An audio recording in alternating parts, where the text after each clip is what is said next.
Good evening, everybody. Welcome to the show. Yes, I'm David Sponheim, and this is America's Third Party, and this is Technology Thursday. Welcome. Yeah, this is kind of an amazing time we're in right now. I'm processing information on various sites. I'm in various different venues. Right now, I'm doing some upkeep on one of my open chat rooms that I have on our main site, americasthirdparty.com.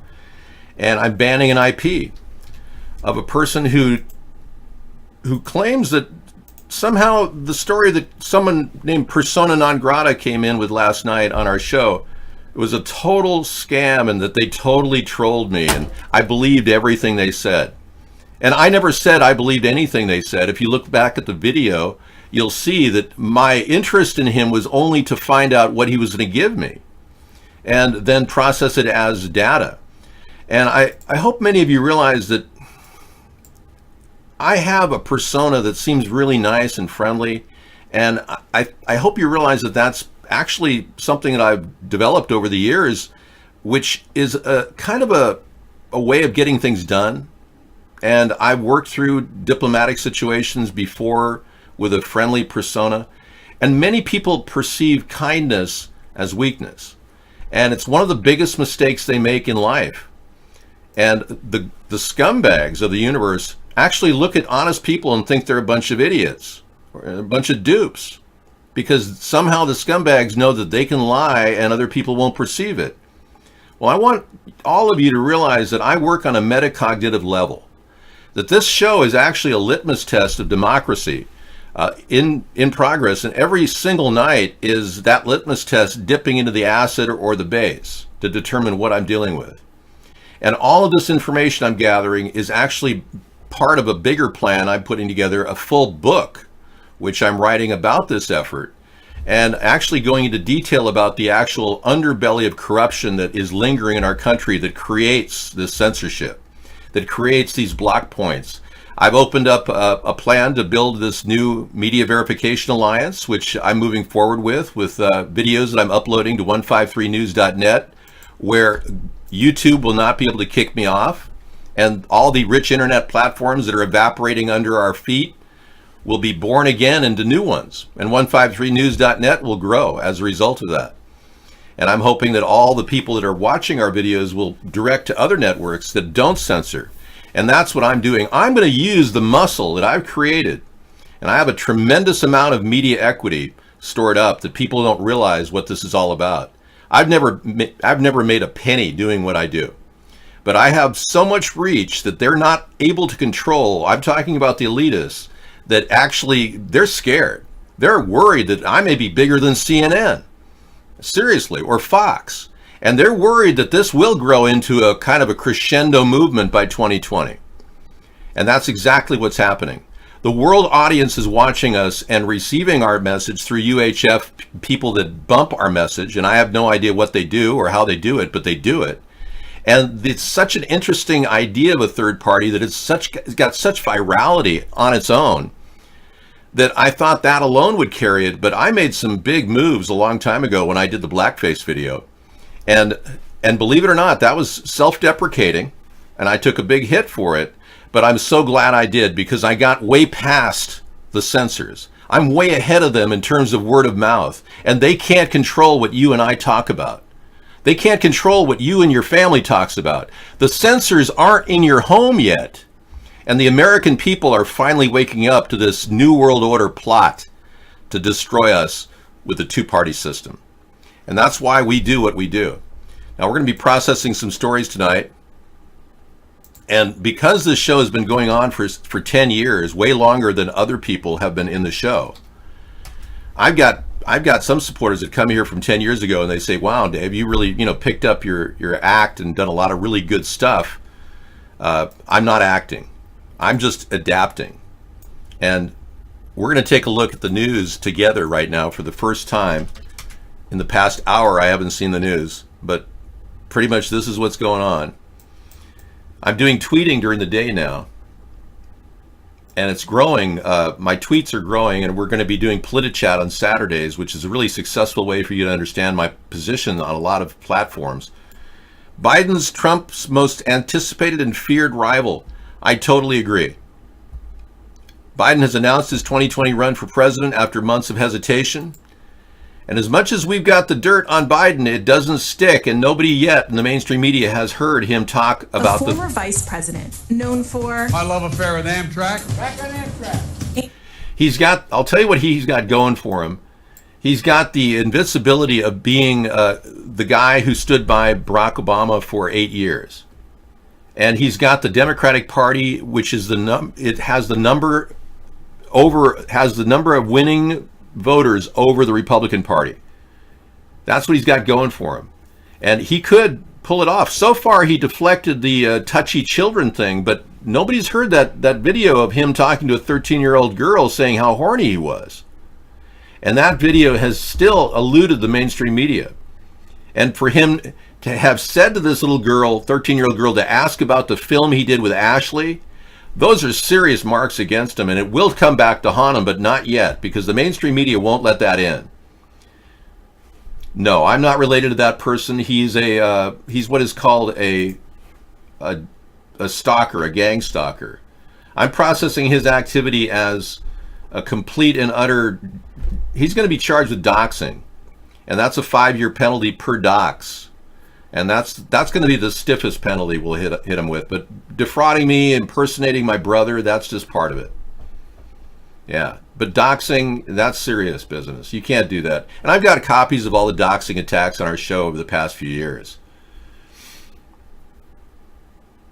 He may be. We don't know. There are a lot of these people living in here, but lot reptilian is a key to the. Anybody with the word lot in it will be banned from the show, or lizard. I do have a brother, but it's not this guy named Denny. Yeah. I'd give you the code, but I'm afraid it'd be better if I not talk to you specifically about all the laws regarding doxing. I'd rather have you maybe send me an email, and I'll have my attorney serve you. It's a lot easier. All right, so Biden has got a lot of winning factors, the number of popular voters still in the Democratic seat over the Republicans. The fact that Donald Trump, when the Mueller report was released, only got a 29% approval rating. Many people believe there's still a lot of things Donald Trump is covering and hiding, and they believe that he's still lying. The majority of the American people don't trust Trump. That's not going to work for him for 2020, and Biden starting to look good every time he talks, because everything Trump says appears to be a lie to the Democrats. Yeah. So Trump's never going to pull those Democrats in to vote for him. So where's he going to get the voters? He's hoping independents will vote for him. But technically independents are kind of leaning toward a third party. So Trump's got that problem facing him. And if I grow in popularity, which I hope to do in America, I could veritably be that third party. And I could put tremendous amount of stress on both Biden and Trump. And I'm open to whatever these two men want to do right now. But I've yet to receive a phone call from anybody. I'm more than willing to take a call from either one of these men, because I believe our country is in dire need of some serious planning and awareness as we move forward. We can't just bumble along like Trump's been doing and playing damage control in the news. We've wasted 2 years on this Russian thing. If he wants to keep calling it a hoax, I can cite probably 50 different pieces of evidence against him. Now, Judge Napolitano has been upfront and said that they found 127 times that the Russians met with Trump's group before the actual election, before November. 127 times Trump team met with Russians. That's a little suspicious, don't you think? And so did Judge Napolitano, who's speaking out at Fox, who's making it very clear that he does not think that Trump should skate here. Biden did an incredible move when he said that he asked Obama not to endorse him. Yeah, Biden's a very powerful political player. Don't underestimate Biden. He's very strong politically. I can tell you that Biden hasn't lasted this long by being light on his feet. He's a very tactical, and I've actually studied his operation politically for years. I actually was one of the only guys that blogged on his site. But I've studied his operation, and I was really quite shocked that Obama eclipsed him in popularity. Biden had it all back in 2008 and could have done a lot, but he didn't do it. The thing is, Biden is a very strong operative in the political field, and there's no way you can just discount this guy. Bernie doesn't have anywhere near the tactics that Biden has. So Obama says he doesn't endorse him. What does Biden do? He asked Obama not to endorse him. What a brilliant correction. It's taking your negative and endorsing your negative. Brilliant. It's actually the smartest thing he could have ever said. Even if Biden didn't ask Obama not to endorse him, it's still a strong move. It's a power move. And I actually respect the fact that Biden threw that out there. Biden is going to give it all. And you know why? Because Biden's son lost his life. And I believe that it was magnetic radio frequency affecting his brain when he was on a cell phone all those years working as a broker or whatever his son Bo did. But his other son is out there, you know, with his name in the press, divorce, heated divorce, very high profile. Biden is a guy who's going to keep rolling. And I can tell you he's not to be underestimated. Now, people need to know that Biden had, I believe, 3 or 4 embolisms, brain injuries that he got past. Yeah, before he became a vice president, he had a few aneurysms. And those aneurysms were minor and didn't affect him. But that's what the kind of survivor this guy is. So don't underestimate Biden. And I don't think for a second that he's not, he's not going to crumble under pressure. That's the thing about Biden. He will always be solid. And that's what the American people are looking for. And I'm not standing around saying, oh, Biden's great, Biden's this, Biden's that. Biden is a strong opponent, way stronger than Trump realizes. All right, moving on. Yeah, I wouldn't doubt the group that has been stalking me are Ashkenazis and Rothschilds. Now, how do you know this, Victory for Cake? You say that the T. Rucker group is associated with Ashkenazis and Rothschilds. Many of the IPs are routed through VPNs to hide their Russian IPs. Are you guessing, or are you just, do you know any of this? I know Persona non grata is in the room over here at iBlog. I'm not asking you to show up because, oh yes, there you are. I didn't see you. Hang on. Okay, we're going to get your response now to all the allegations that you're not telling the truth, and we're going to hear your position completely on this. I predicted that this was going to happen with people calling in. People distrust everybody in this world, and I think you have the right to defend yourself against the accusations that came into my C-box that I was played. You go ahead and give me your opinion. You go ahead and give me your opinion. No, go ahead and give me your opinion. I think we got a speaker on in the back. Feedback. I think we got a speaker on in the back. I just want to make Hang on. No, it's on my end. Hang on. Okay. Let's do this again. Yeah. Hang on.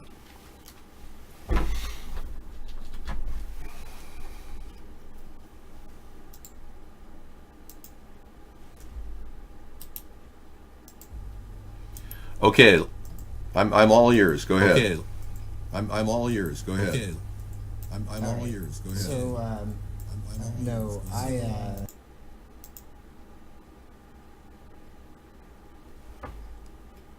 I know who it is that is spreading this information.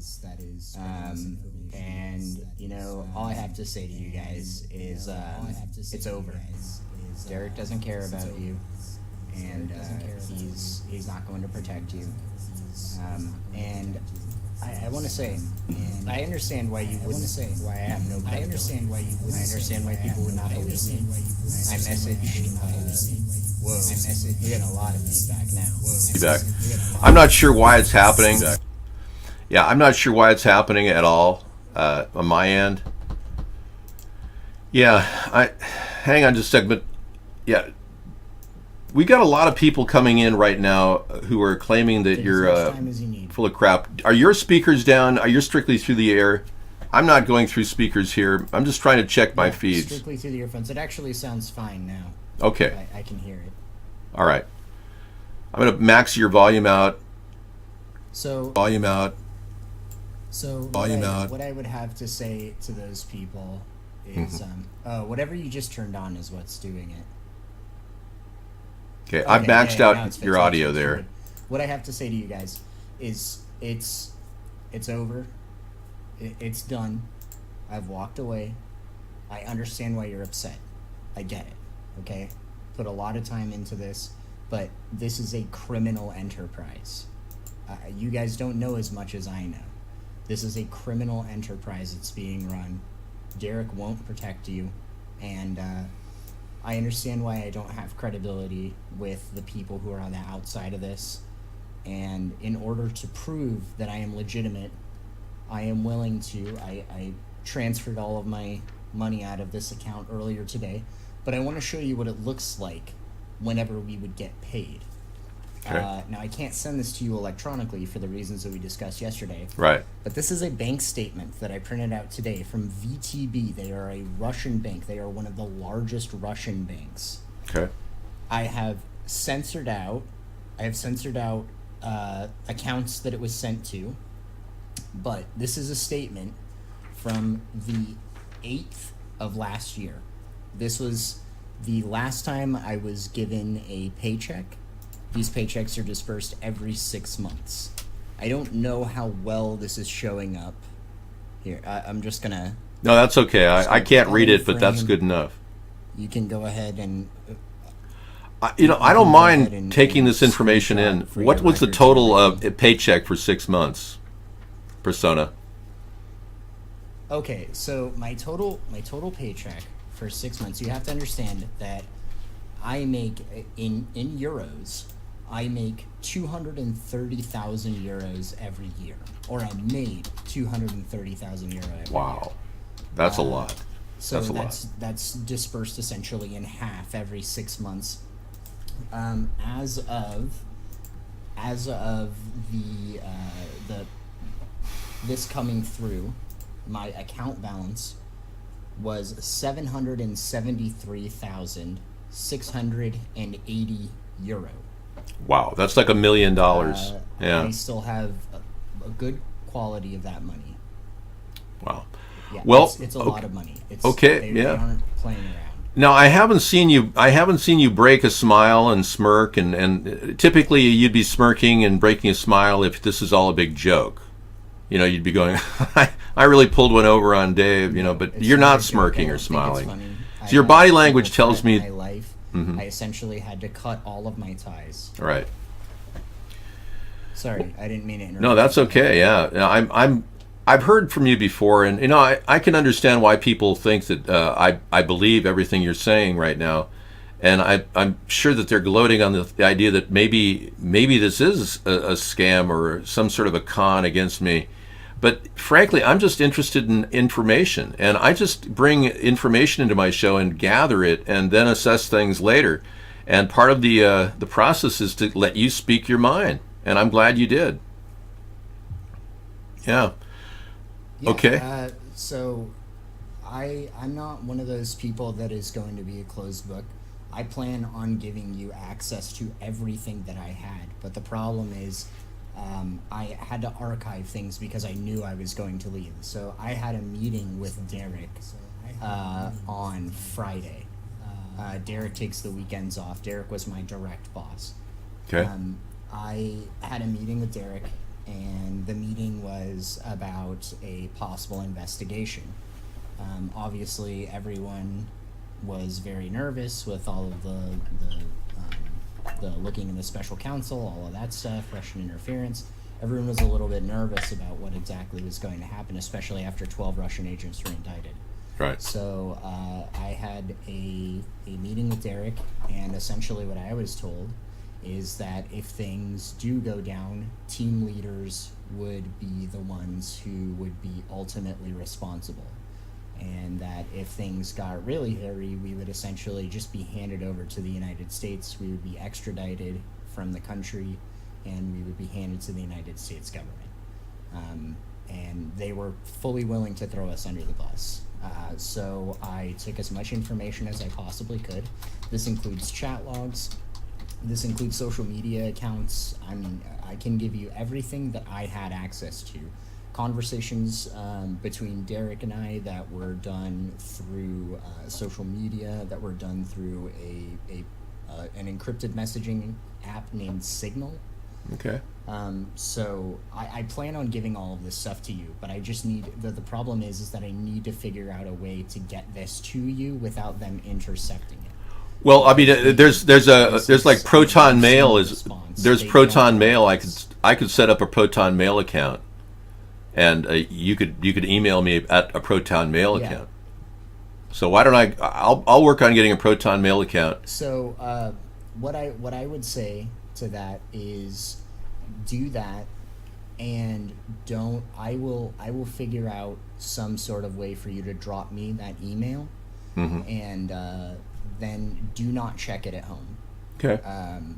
I'll get it figured out so that you are able to send me that stuff. I'll check the email from a Just wanna remote make sure location that too. you Yeah. get accurate, correct information. I think that there's a lot of reasons. Yeah, exactly. There's a lot of reasons to believe you on many different levels, simply because all my indicators are telling me we're being censored, and all my crap detectors are telling me they've been doing this for about 6 or 7 years. And then I got all these people who claim they're supporting me saying, Dave, they're just playing you. The cover story is these people are pretending to make money. It's all a big joke. They think that you'll believe everything. And they've got all these people believing that somehow I believe the cover story, that they're all making money, or that they're not making money, but it's a big joke that they're making money. I told you yesterday that that's one of the most powerful things that we do is use the conspiracy theorist label against you. Is that we just tell people, well, Dave's a conspiracy theorist. It's all just a conspiracy, and nobody believes it. But I mean, there's tons of conspiracies that have been proven true. Like in the United States, the Bay of Pigs was thought to be a conspiracy theory until later it's found out that this is true. So I mean, I'm willing to give you everything that I had access to and allow you to make your own judgment on that. I walked away, and I figure the only thing that I can do at this point is kind of atone for the things that I've done wrong, and just wipe my hands clean of it. I mean, there's nothing else I can really do. I've done what I've done. Yeah, no, that's fine. Yeah, the fact that you're offering a real shipment of an email is a very credible thing. And if I do get paperwork to that effect, it'll add to the file that I'm building, and I have a massive file as it is. 9 years ago, I had a file that was filled an entire CD, a 500 megabyte CD at the time. So my file is huge, and it'll just get bigger with this, so I appreciate it. And we've got names of people that were involved at various levels, also at the highest levels in our government, who are willingly participating in this gang stalking activity against me. And I'm fully aware of that. But for my supporters to not believe that, and to not believe that anybody's making any money, that's where it really hurts, because I believe in my mind that something's going on. Whether you're legit or not, I can't verify, but I believe something's really happening, because this message has been so viral, and we've had so many people hitting on the shows. The numbers that Mark is holding back are in the hundreds of thousands every show. And he can't even keep the hit counter controlled on various other portals out there on the internet. Some people see big numbers, and then there's people that say no, they're not big numbers. There's somebody just going into HTML and making them look big. Technically, you can make big things look big. It's true, but it's also true that I don't know if you heard that. The largest I've ever seen your view count, your actual view count, was 230,000. Okay, is this your YouTube? Is this your show, NPV show? Yep, that was my old cover stuff. Like I said, we dispensed with that because it didn't seem to be necessary. So you were actually making you're a prankster. You're an online prankster, is what you are. Is that right? Well, no, that was the idea behind it, because when you said that, oh, well, it's these guys, people would be able to look at it from the outside and say, oh, well, they're just pranksters. But why did you have that covered? Why was that part of how you used to? Of the Von Live website. Was that how you used to attack people? Is using these types of websites? Is that one of the methods or modes that you use? Is that why it's still out there? Yeah, absolutely. So you need to appear to be a legitimate user. because normal users of a website are very easily able to spot fake accounts. They don't use the websites in the same way that a traditional account would. They don't post often. When they do post, it's only about a single thing. And if we had a bunch of names that did nothing but attack your show and never showed up anywhere else on the website, that would be a big red flag to anyone looking into it from the outside. So we had to do what we had to do, but eventually I felt like it wasn't necessary. So Okay. Well, I'll be taking a look at that website that was sent to me, and I'll be analyzing this information. I am not passing judgment here. I have never passed judgment as to whether you're telling me the truth or not. The important thing is, though, it's your chance now to, send that email to a new location, which I will give you. Maybe it'll be next week. Let's plan on that next week, right now, after the weekend, kind of thing. In that time period, we'll be, looking at this. Whenever we do this, we want to make sure that it's off air as far as when the email is dropped, so that I can get it to you. Because if they know what it is, it's going to be, obviously compromised. Right. I just don't know how to pass information to you via any other means but the internet. And I certainly can't send a pigeon to you. So I will set something up so All right. that you are able to do that. There are definitely ways to do that, and I know what their capabilities are. So I will contact you on one of your social media accounts with where you can send me the email, and we can ensure that only you and I are viewing the messages. Okay. We'll work something out. I'm just trying to, legitimize anything. Yeah. Secure mail. There's I don't trust the Tor server. No. I just want to say, Dave, I'm very sorry, and I'm going to give you everything that I have as far as this organization goes in the effort to censor you. Great. But I don't expect that it will stop. And if I could say anything to the people who used to work for me, leave now while you still can, because this will not end well for you. Dave, Well, thank you for having me on. I'm sorry, and I hope you have a great show, man. All right. Take care. Bye. Yeah, so, I'm not a person who harbors any one specific opinion about this. Yeah, and what really it kind of upsets me is that everyone wants me to believe their story. Everyone wants me to believe their position on the story, even though I have solid information that I've discussed that just doesn't jive with reality. Why would T. Rucker fake his death? Why would he have been so scared that we were going to extradite him on doxing charges, that he would fake his death? That's a sign of a desperate person who's received money, who's done something wrong, not just a person who doxed me for fun. No, T. Rucker's still alive. I don't mind wasting 20 minutes on this guy, frankly, Drag King. The point I'm making is, if he wants to come up and say that this is all really happening and spoof me, and then send some BS story to me through an email, I'll get a chance to look at that stuff. I mean, without this information, it can't be verified. Without this information, I can't even begin to say whether he's telling me the truth or not. I have never passed judgment on whether he's telling me the truth or not.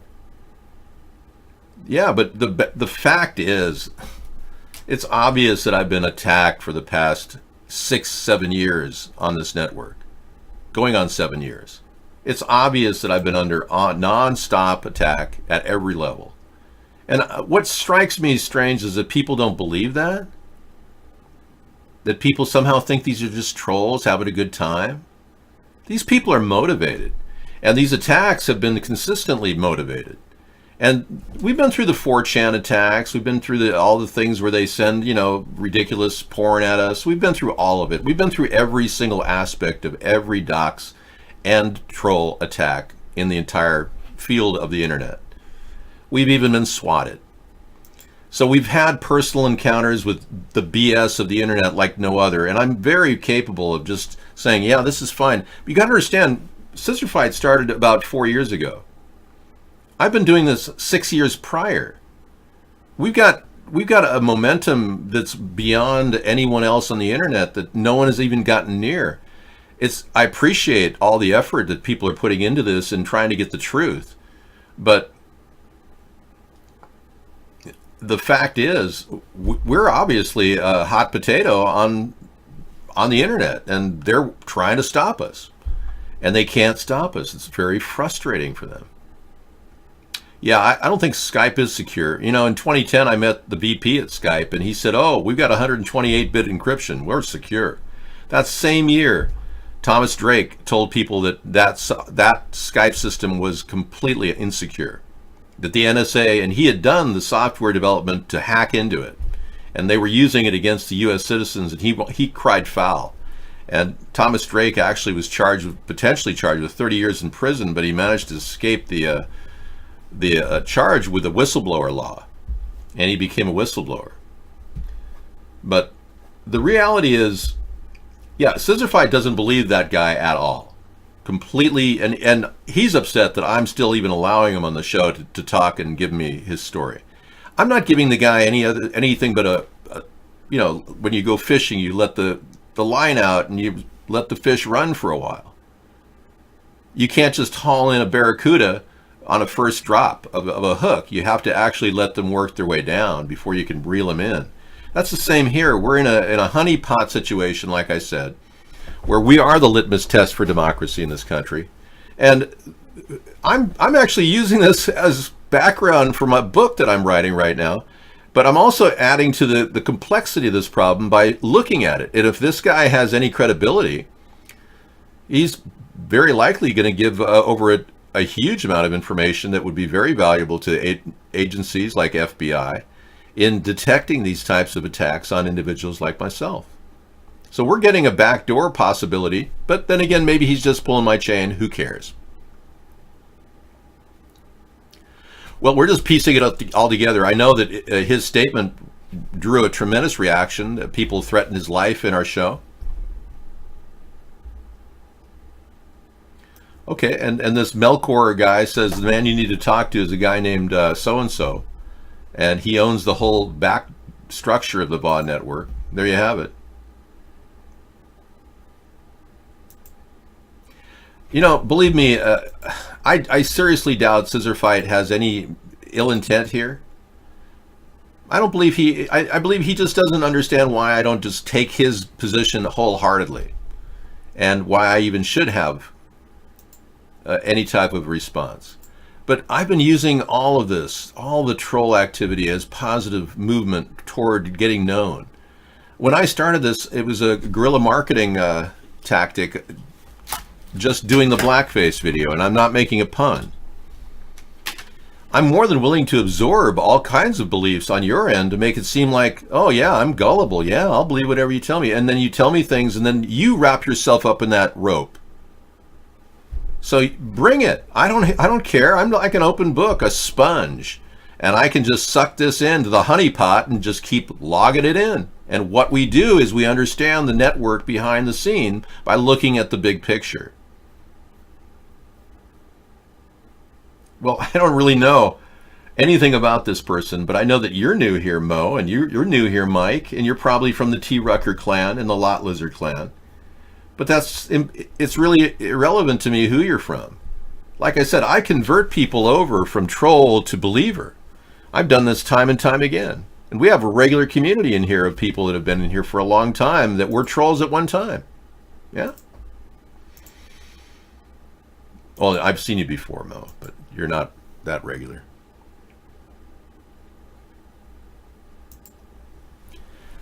Yeah, I just want you to know that if you flip out and freak out about these kinds of things, that's your choice.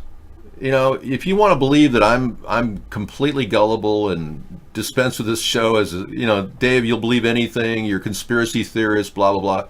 Believe me, I don't believe in the flat earth. I don't believe in aliens. I don't believe in a lot of conspiracy theories that are out there. Holohoax, I don't believe in.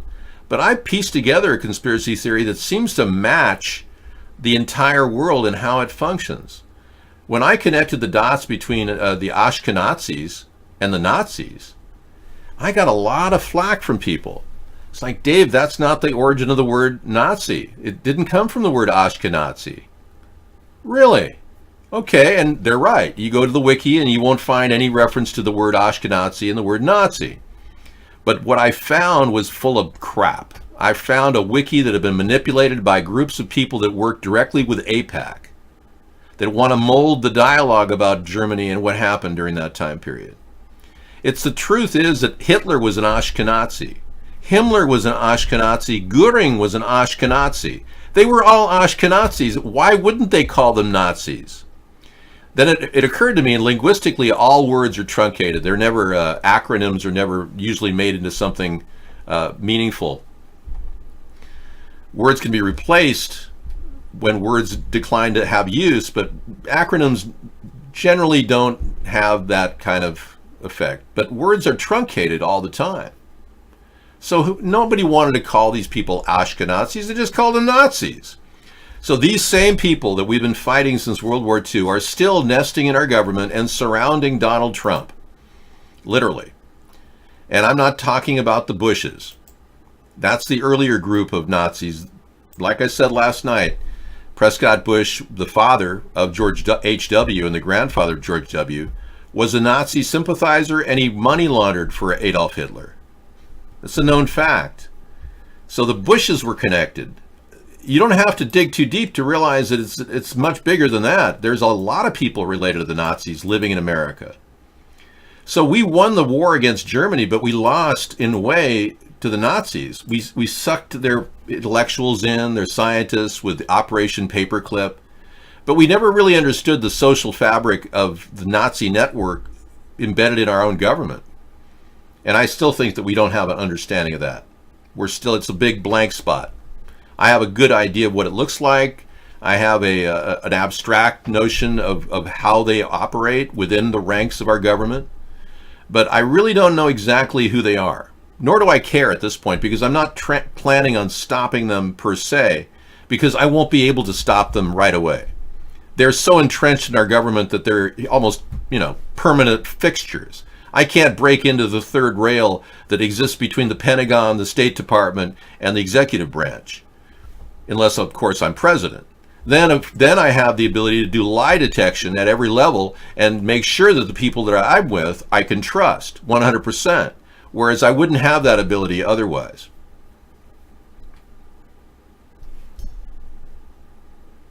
I don't get paid by Mark at all, no, never have. David, do you think this guy will be able to find out how much Mark is getting out of this operation? He's not privy to that information, but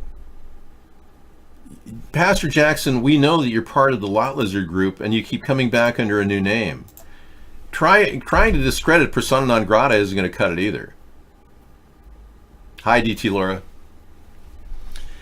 Hey, but this story is definitely not really that important relative to the big picture of Donald Trump and collusion. And that story is still evolving. The Democrats are processing they're still trying to get a subpoena to get Donald Trump's tax records. We would have had tax records from Mueller if he'd bothered to do that, but he didn't. That alone tells you how corrupt Mueller was. Yeah, we're doing Tech Thursday today. Here's an interesting point. Technology, as you know, the 5G network is becoming a super dangerous. The 4G network is killing guys installing it. That's keeping up your cell phone service has killed 35 people just getting on the polls. Most dangerous job in America in 2008. Now this article is 2 years old, but it's still very real. There's something about the cell towers emitting all this electromagnetic frequency radiation, waveform radiation, that has alerted people to the dangers of the 5G network. Our government has not done any testing on the 5G network for safety. Recent studies done in the Netherlands at The Hague that actually showed that the 5G network killed 300 birds when it lit up one of the masts. One of the masts just killed them. They all dropped. So how can this be safe for us and our delicate bodies? Or for that matter, the human genome and our ability to replicate? How can we allow our leaders to go ahead and implement plans like the 5G network, which isn't even necessary, when we have a really good 4G network that's fully functional?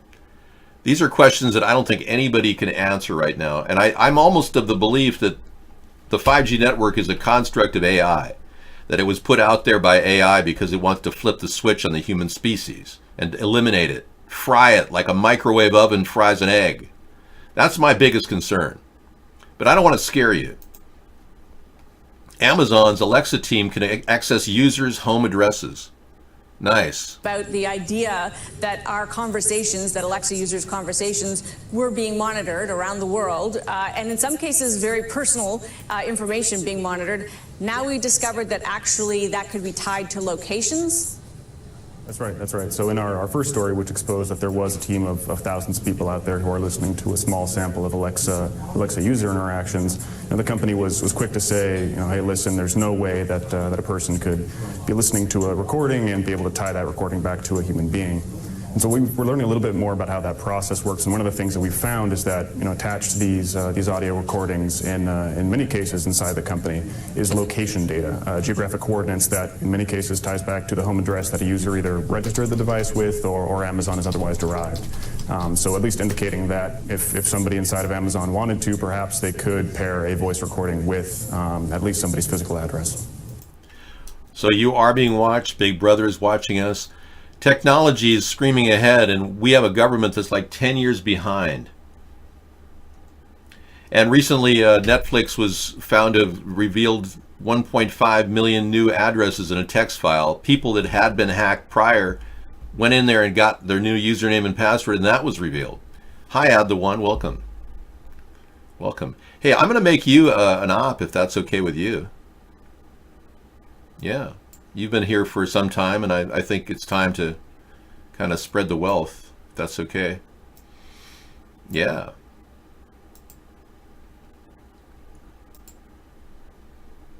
Right on. Add the One is now an op. And that one guest comes in and out. He'll be an op too. And then Scissor Fight has his opportunities to be an op as well. That's okay, Tom. I've got Vaughn under control. We handled Vaughn pretty well. I like the fact that anybody can come into Vaughn and feel like they could just start chatting. But if they start to, get personal and attack me personally, of course I ban them. But Vaughn is a much more open network for people, and easier for them to get in and out.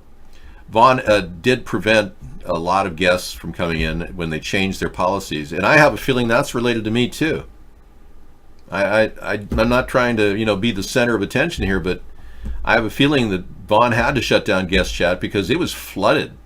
When they shut it down, it was just flying. People were really enjoying it. And I think Mark is getting paid to keep this show from happening over at Vaughn. He's doing what it's called corralling. Like you corral an animal and put him in a pen. They're trying to corral our show and keep it in Vaughn, but keep it under control and under wraps. And what this guy just said, persona non grata, may actually, blend into that concept of how they are minimizing my reach in various ways. And I'm still looking into the way in which they're stopping the trunk line from from me seeing all the data. The trunk line is somehow being mocked or duplicated, and they're filtering it. And the trunk line that my server uses is getting out, but I don't know exactly what the numbers are, and I don't really see the big picture. I'm being shadow banned. I know that for a fact.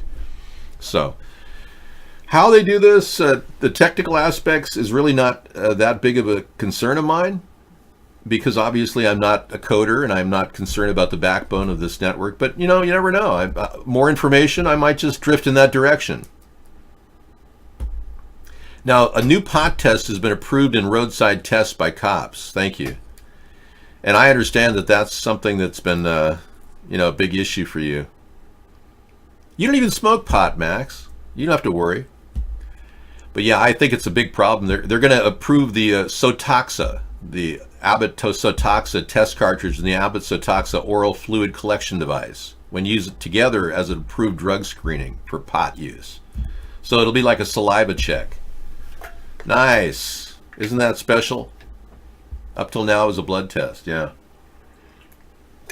So while the world is becoming more of a police state and our major networks are becoming, mining operations for social data, Carl, you can't use that guy's name here, sorry.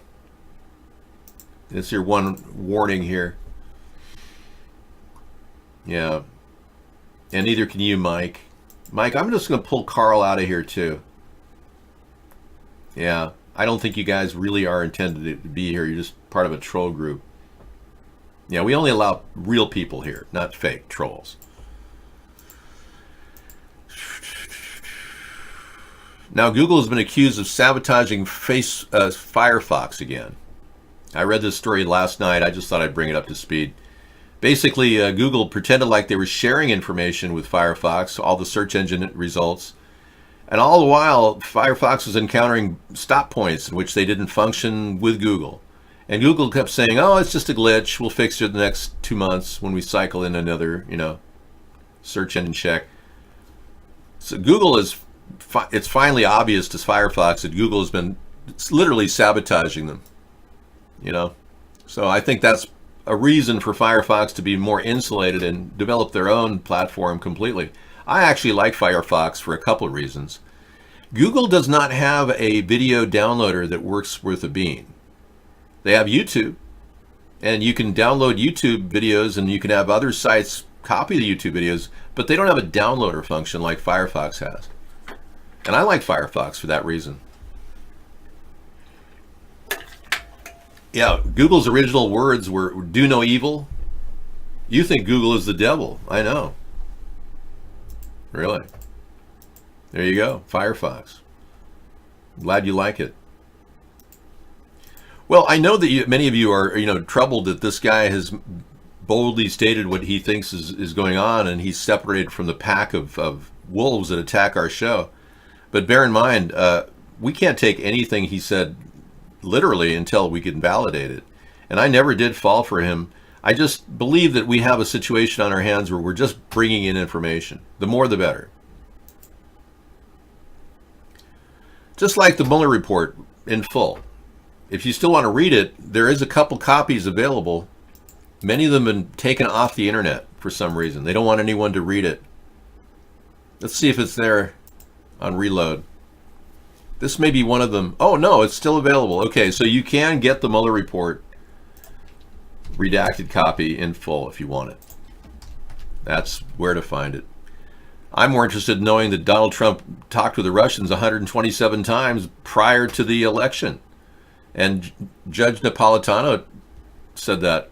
And I'm going to actually tune into, as soon as I get past this, I'm going to tune into my, this is my Twitter. Okay. I'm going to open up my Twitter.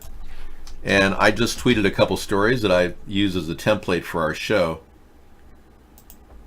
I'll go ahead and bring that in. There I am. There's my new look. Yeah.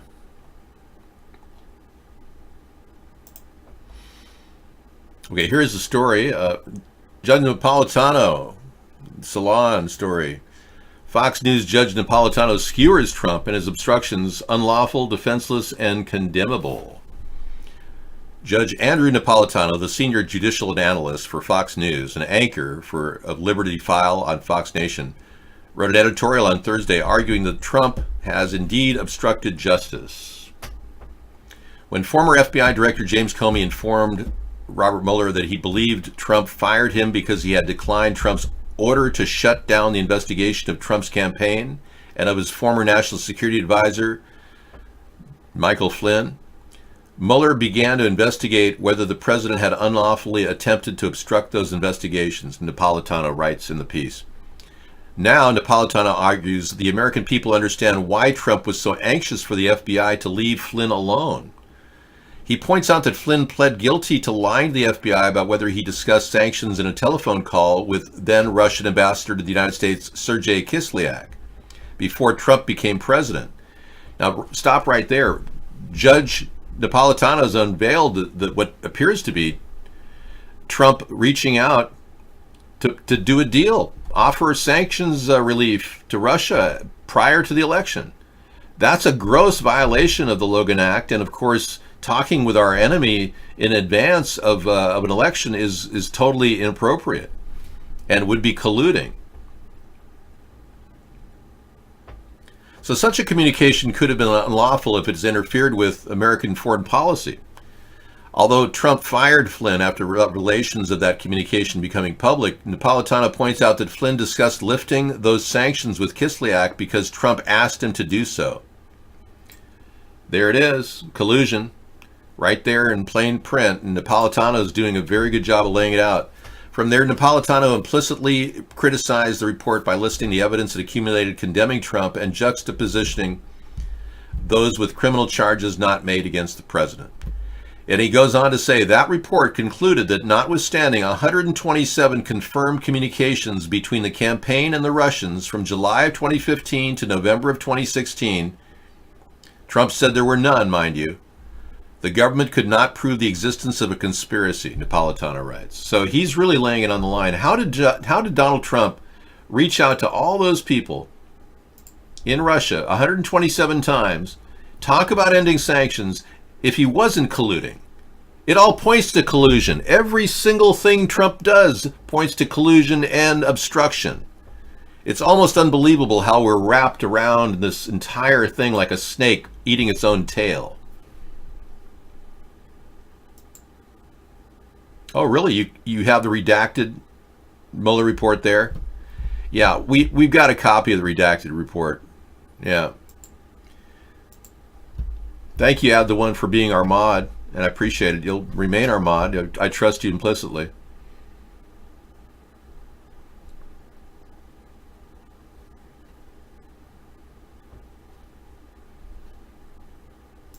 Wow. Dark Engine has a story about the feds dropping child porn cases instead of revealing info on their surveillance systems. You know, there's been my concern all along that that the feds have been protecting pedophiles. Ever since Nancy Schaefer, and remember the Franklin Group, all these stories. Nancy Schaefer and her husband died in a murder-suicide, which didn't look like a murder-suicide at all. It looked like a murder. And Nancy Schaefer was exposing CPS in the state of Georgia as a state senator. And then the Franklin Group in Nebraska was at the same time developing way back in the 90s rather, were developing a network of pedophile child trafficking that was exposed by the Nebraska State Police. And they actually were told by the FBI to stand down.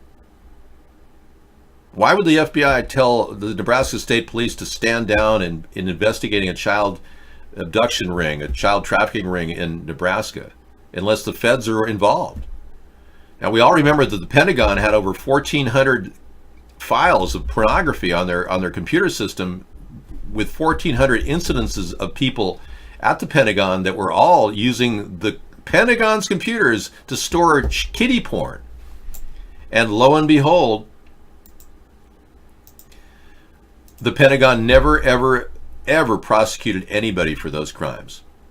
Now, if you had kiddie porn on your computer, you could go to jail for a year for every single file you have. So if you have 5 files, that's 5 years in jail. But the federal government, not one prosecution. Very strange. Department of Justice has been dismissing child pornography cases in order to not reveal information about the software programs used as the basis for the charges. So they're using software to get information. They don't want to share that. It may affect their ongoing investigation. An array of cases suggest serious problems with the tech tools used by federal authorities, but the private entities who develop these tools won't submit them for independent inspection or hand over hardly any information about how they work, their error rates, or other critical information. As a result, potentially innocent people are being smeared as pedophiles and prosecuted as child porn collectors, while potentially guilty people are going free so these companies can protect trade secrets. Well, Mad Dog, the meddling, Sally Yates briefed, Barack Obama did pass on information to Donald Trump about the meddling. Oh yeah. Sally Yates briefed Donald Trump on the fact that Donald Trump was being pursued by the Russians. Yeah. Sally Yates even said that Michael Flynn was working for Russia before Donald Trump hired Michael Flynn as our national security advisor. So the Obama administration was passing the torch on to Donald Trump and saying, hey, you got to watch out for what's happening. He completely ignored Sally Yates, the acting attorney general's statement, and went ahead and hired Michael Flynn.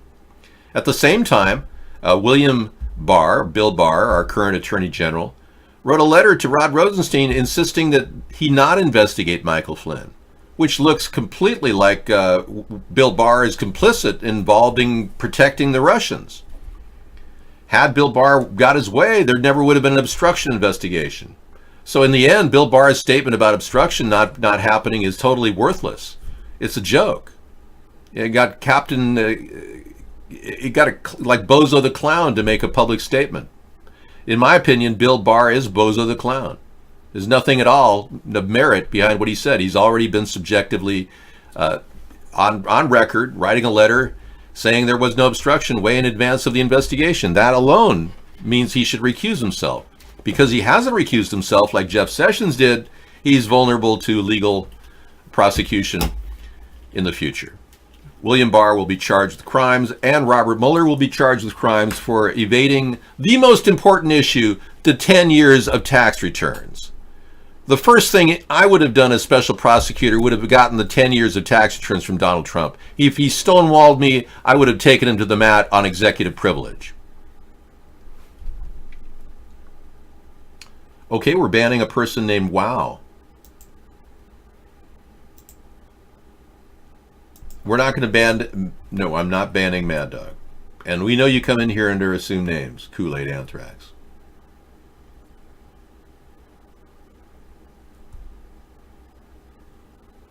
We got that. I banned that person.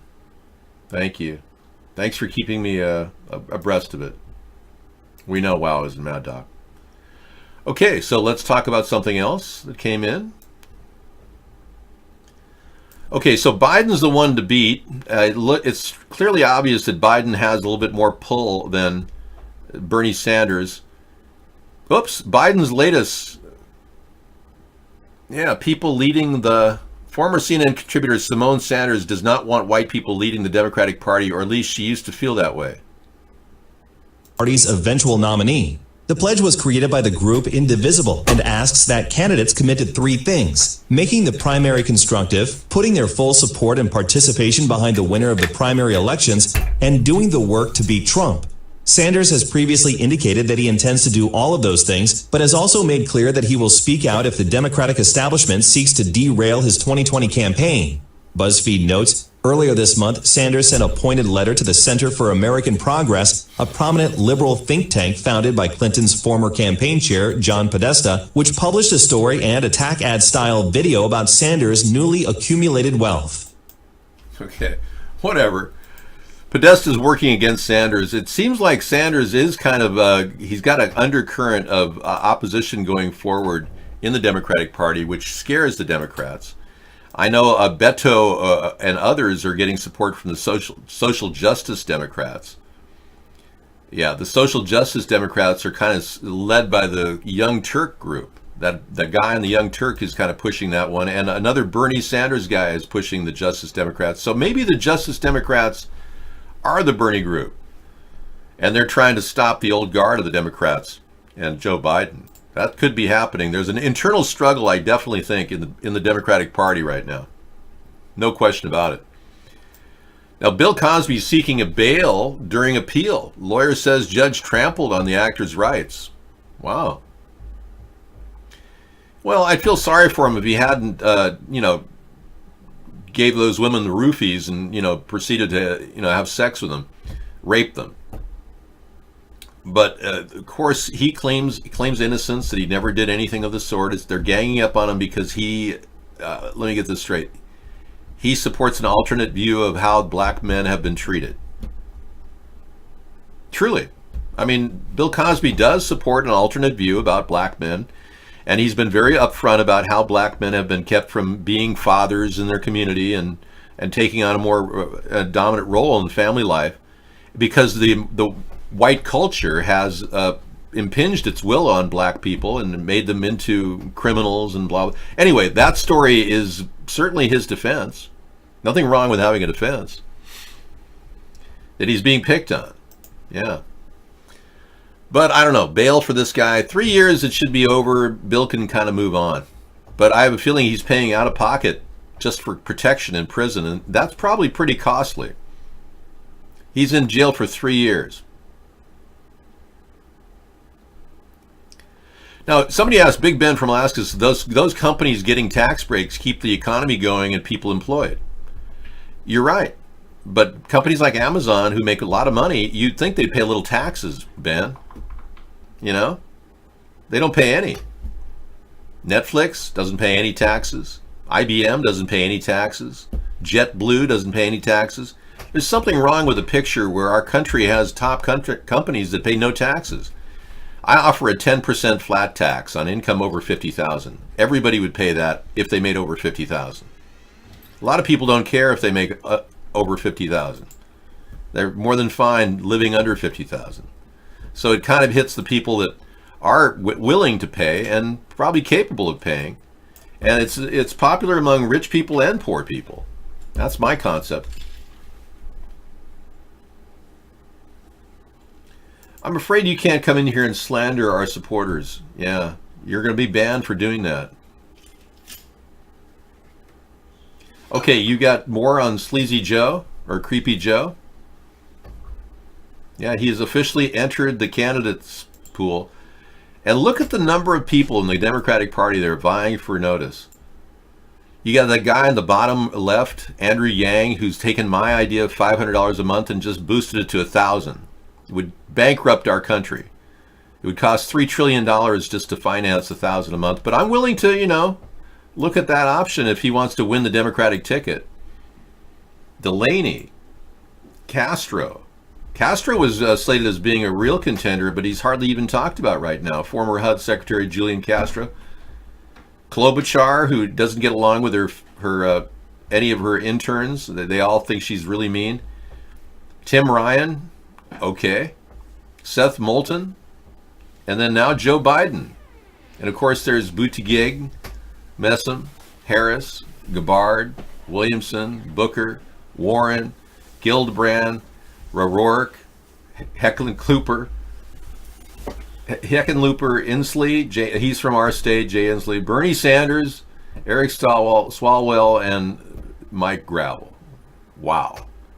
Talk about a lineup. I've never seen so many people vying for the presidency in the primary before in Democrats. Hi, Sarah.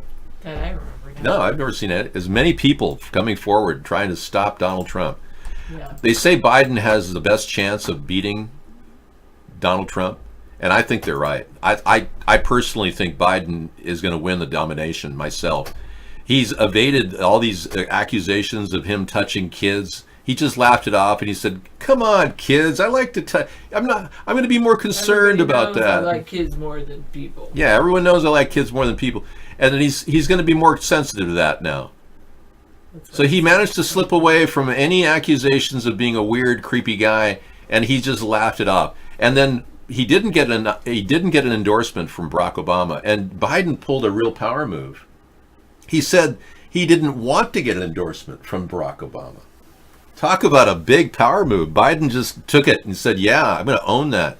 And he says, "I didn't want Barack Obama to endorse me." That was a big power move, and I think it's going to work for him. All right, so Sarah and I are going to be continuing this show. Sarah's going to take over. I'm going to make some dinner. Or I've got the dinner made. I'm just going to kind of prep it. And we're just going to continue moving on. Yeah, I wanted to tell that one guest that I add the one to our mods and our operators. Just so you know, he's in there too, and he's given us a lot of good, solid feedback, and he's called up, and he's a good guy. Okay. And I'm going to go ahead and drop out of the Cosby story, and yeah, I think I'm just going to pull out of that one over there. And I think I'm down to just the Trump stuff, and I've got no more leads here. That's something I don't want you to have. Okay. That's an important story too. Yeah, we've had a lot of links that I've had to process recently. Okay.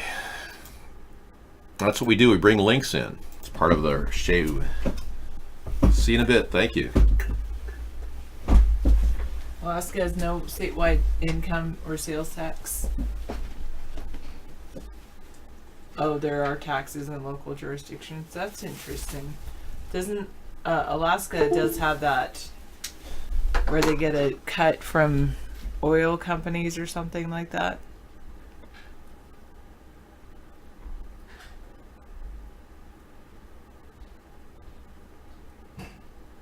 Sure, I can pretend to like you. Thanks, CT Allura. I love those hair clips. This is a different look with the hair clip. Hello, that one guest, and add the one. Hello.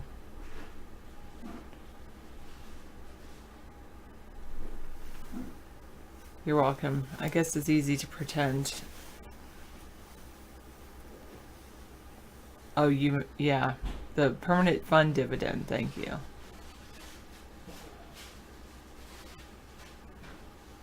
That's what I was thinking of. 545, thank you. Hi, True Blue. What do I think? I used to like Joe Biden before I got creeped out by him. And now I'm just creeped out. So I'm not a fan anymore.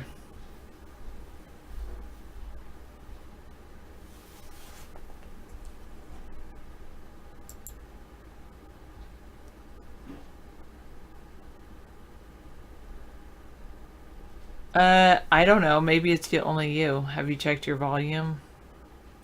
I don't know. You think misanthropy hogs up my time? I guess I do probably defer a lot to misanthropy or engage a lot with misanthropy.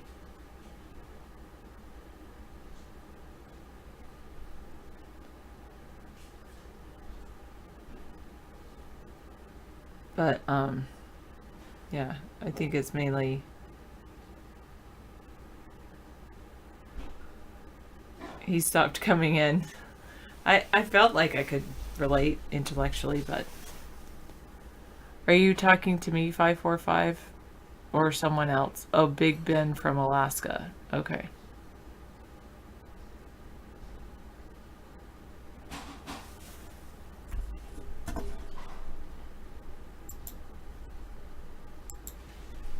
There you go. See, that's how much I like you. Or DT Allura. Hi. Maxed out credit again. Yeah, that happens. Thanks, Johnny. Michael Jackson, probably. I don't know, Gerald BJ.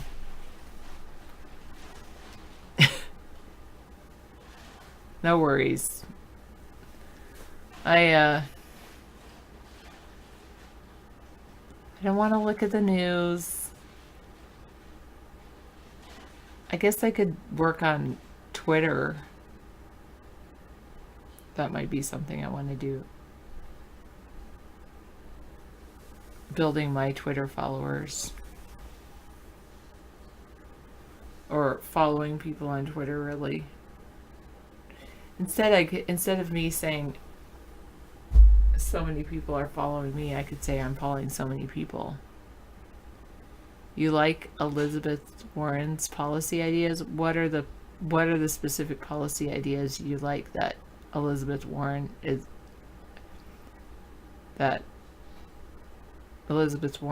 appealing to you? Oh, that's a good one. Maxed Out Credit said, when my granddad reached 65 years old, he started running 1 mile a day. Now that he's 70, we have no idea where he is. Yes, I have watched Black Mirror on Netflix. I didn't, at first, I watched the first episode, and then I was like, ew, weird. I can't watch any of this. And then somebody said it's not like what. Finally, somebody got me to watch the second episode or another episode, or it was David watched other episodes, but it's like the closest thing to Black Mirror I would say is like Twilight Zone. Or what was that other one? Yeah. Some of them are very good, like the I really enjoyed the one about the Sesame credit. Yeah, you'll like it. It's definitely, yeah, if you like Twilight Zone, you will really like Black Mirror. But please skip the first episode, because the first episode is just, I hated the first episode. It was definitely dark and definitely depressing, not even slightly depressing. You know what was extremely depressing for me was Idiocracy. That was a total, like, oh my gosh. The reason that it was so depressing for me, because I knew it was a parody, satire. I knew it was satire, but I was like, it's true. I look around and it's like, it's real.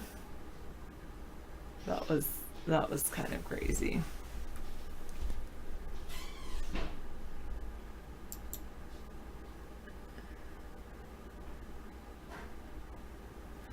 Okay, I don't know where the Periscope chat is.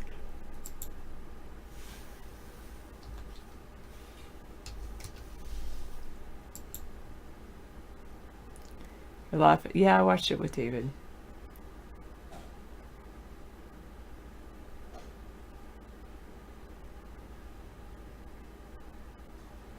Amazon's going to offer 1-day delivery to Prime members, and Prime costs like $6. If you have a food stamp card, what? Food stamp card? What? And then they do like these free things, if promotions if you're a student.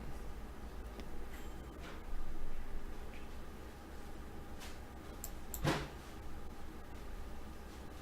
don't know, David. Okay.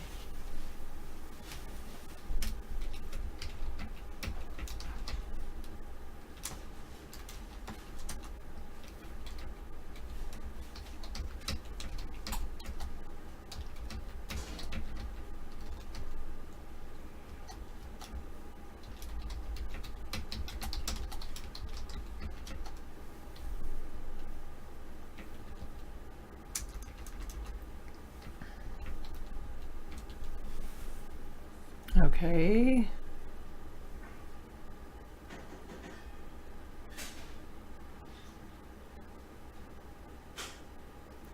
Superhearts allow broadcasters to receive stars that can be exchanged for cash.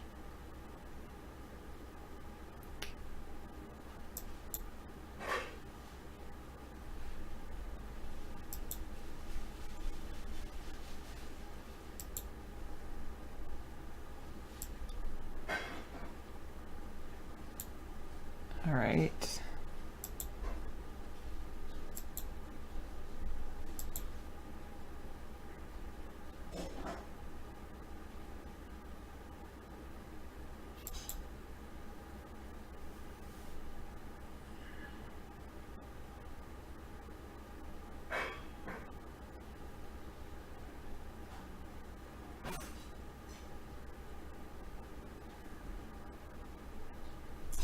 Oh, that's interesting, Ping.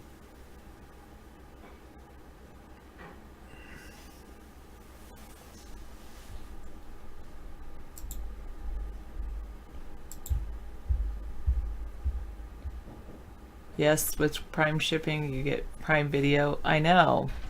I do have Prime Video. I also have Netflix. I'm paying both. Well, actually, because I'm a student or was a student. I had like the student thing for Prime. But I paid for Prime for a while.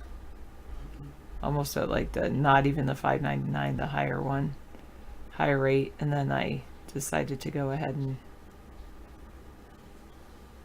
yeah, I might stop paying for Netflix, but the thing is, I sometimes have friends over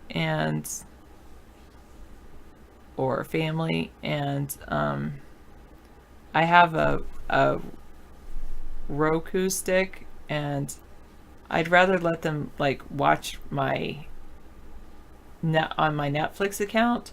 Whereas if I set my Amazon Prime up with that, then they could easily like buy, and then I'd be like out $100 or something.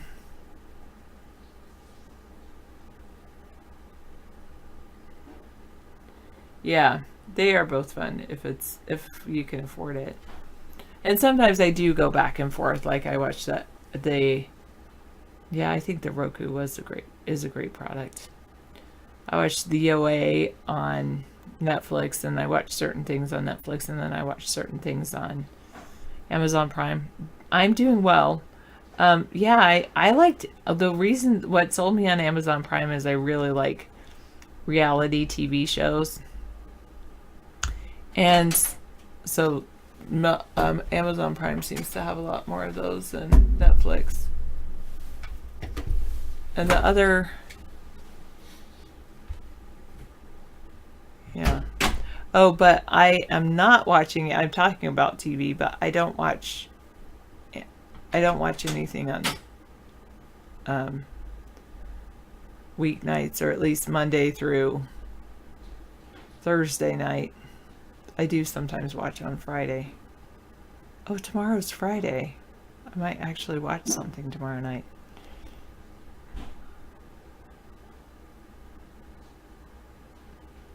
Yeah, some of those TVs have Roku built in.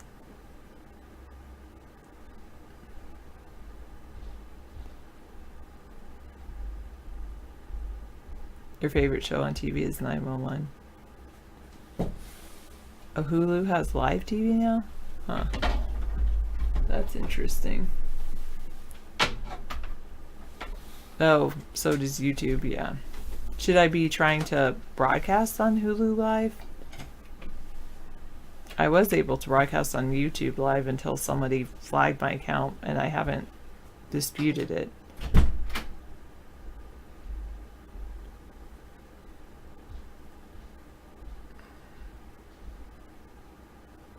Yeah, I don't know. New YouTube Live or YouTube streaming.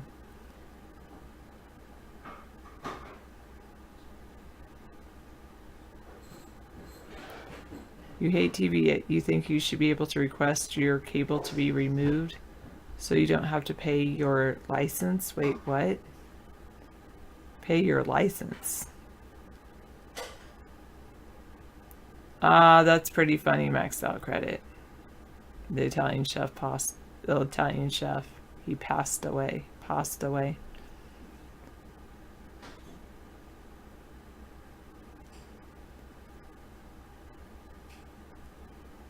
I don't pay a TV license.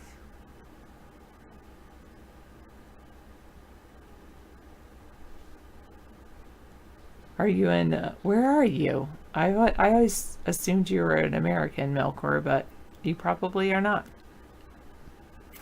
Oh, you're a UK person. Okay, that makes much more sense. No wonder you're like Tolkien, and yeah. More sophistication over there in the UK. I agree with that. You shouldn't have to pay for, if the hardware is already in place and you didn't ask for the hardware to be in place. That's kind of like a whole monopoly. They can like ding you forever. I mean, I guess we have that where you have to be connected to electricity.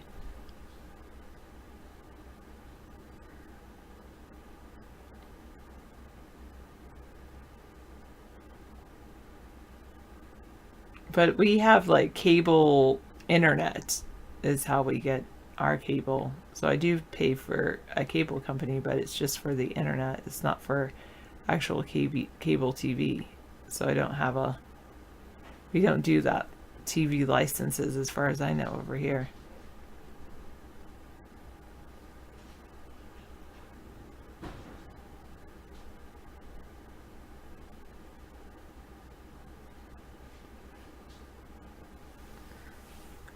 Well, it's just, why even have to pay for it? Like, once it's put in place, it should be, have to pay for it to be connected. And I could see it's like, even if it takes 5 years to pay off the connection fee. But once the connection's made and that cost is covered, then they pay you into infinity.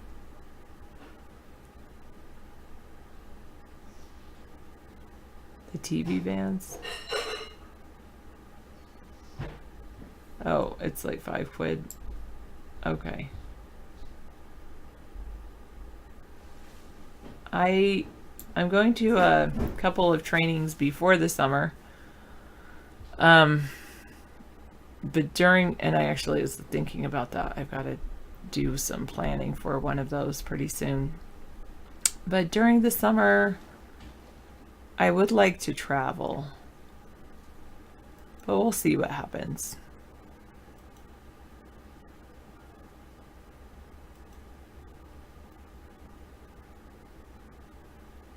You get 41 channels on free to air. That's good. And True Blue gets like 60 channels with a HDTV antenna.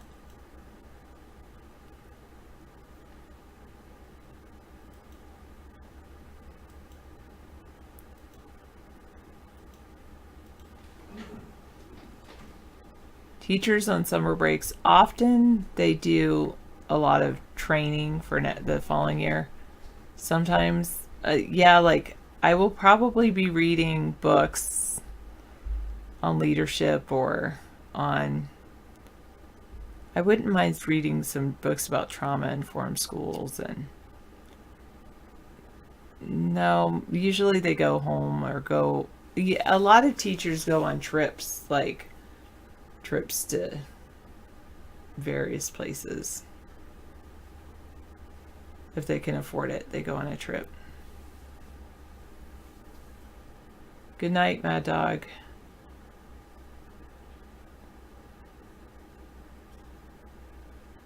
Some of the trainings are paid, and some of the trainings the teachers pay out of their pocket.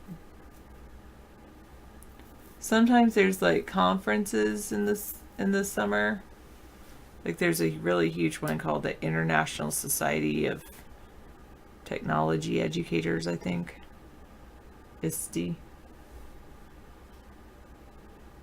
Okay, Alora, I know you guys both are hard workers. You use VoIP and cable internet, $30 a month. Mine is a lot more expensive.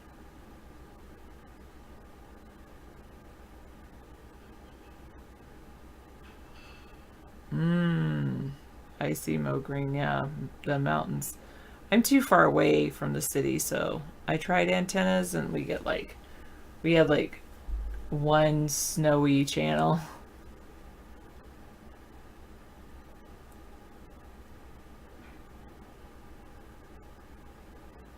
Yeah, they put us on, I know some places they give them the choice of like having a 9-week or a 9-month paycheck, and our paycheck they took our whole salary and then divided it over 12 months, which I prefer because I do need, and then of course over the summer it's getting ready for the next school year.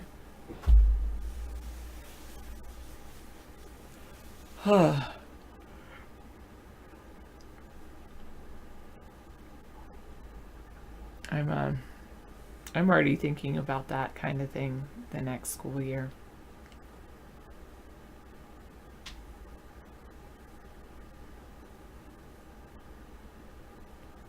Got some more copies to make, and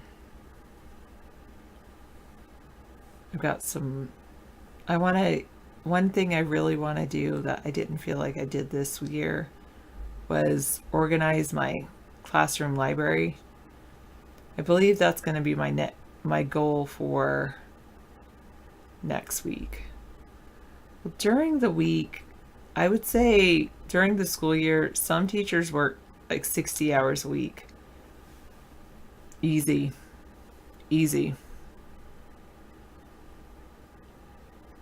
Take papers home to grade, 10-hour days. Yeah, about 60 hours a week. That my friend put it this way. It's like some people complain about teachers getting summers off.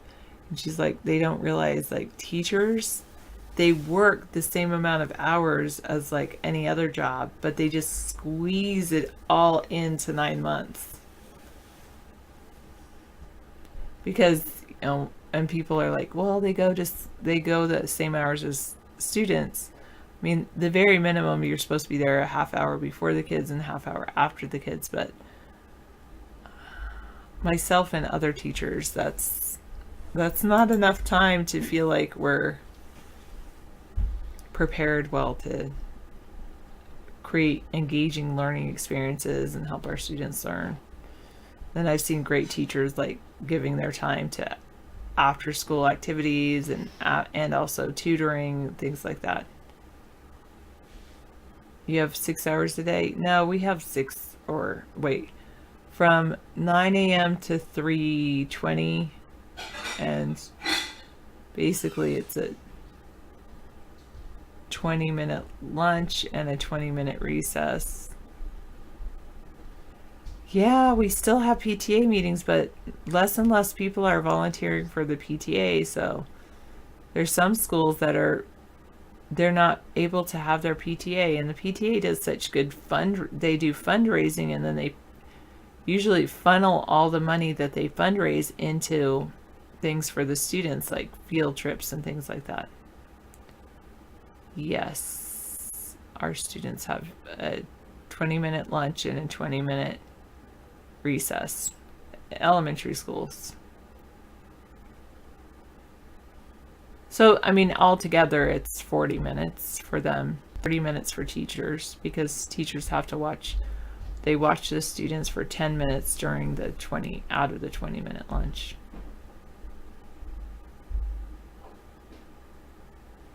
And then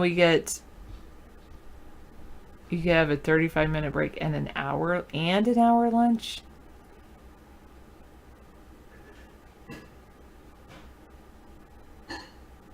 So it's like 6.5 hours most days, and then we have 5 hours on 5.5 hours on one day a week, Monday.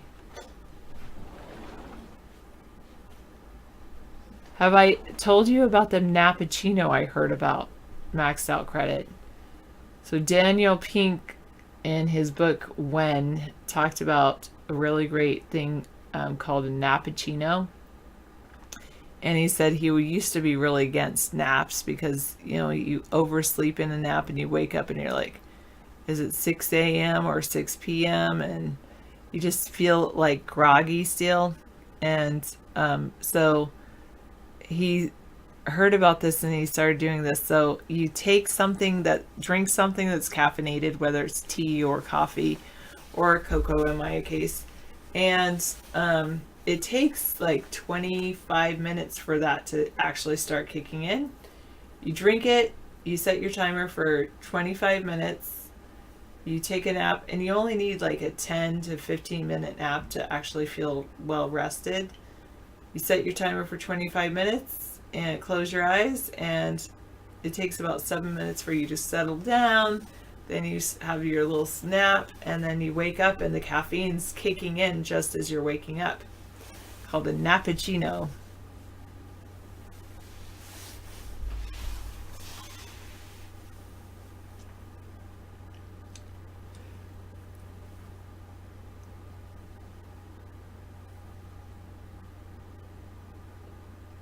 You did 8 hours of school, 15 minutes mid-morning, 15 minutes in the afternoon, and their lunch was half an hour.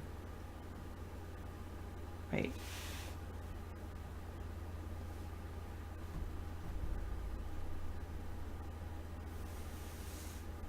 Yeah, ours is 6 hours, 20 minutes.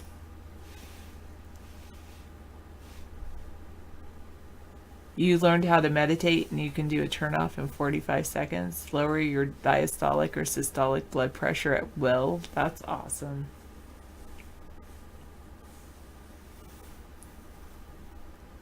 And then that same book, he talks about how taking a nature break whether it's looking at nature or going out into nature is the best thing.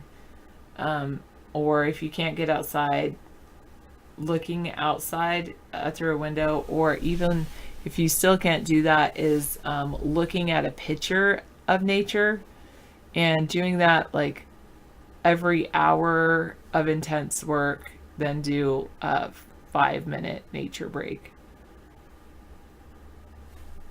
Actually, it's more like 45 minutes to equals 12.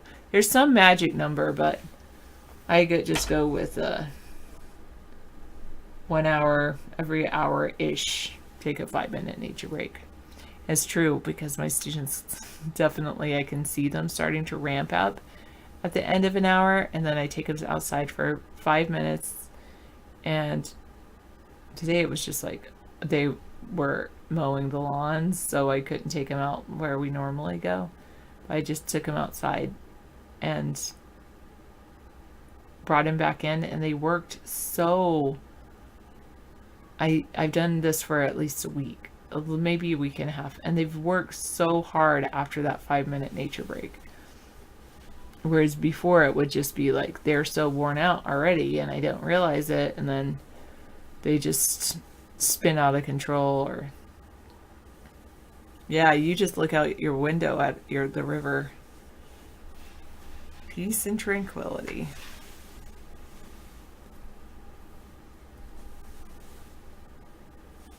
You love to train your mind to notice time going slower or quicker. Like when you're at work, it goes slower, and then you go home and it goes quicker. It's all about to me, it's time seems to fly when you're spending time with people that you like. No bannable offense one. I've already told you that. There was once that there was a kid that had a lighter, I think. That was a long time ago, though.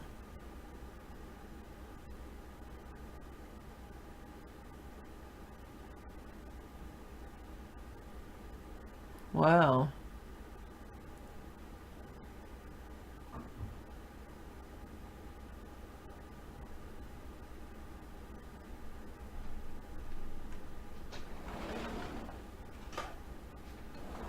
Yeah, time can appear to go slower or faster, depending.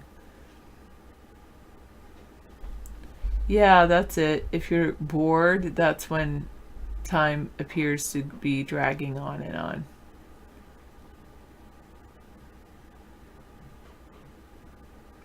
Oh, I like that bannable offense. Sit with a pretty girl for an hour, it feels like a minute.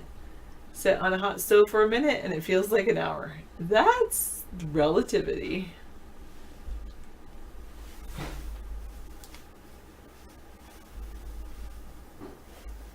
Wow.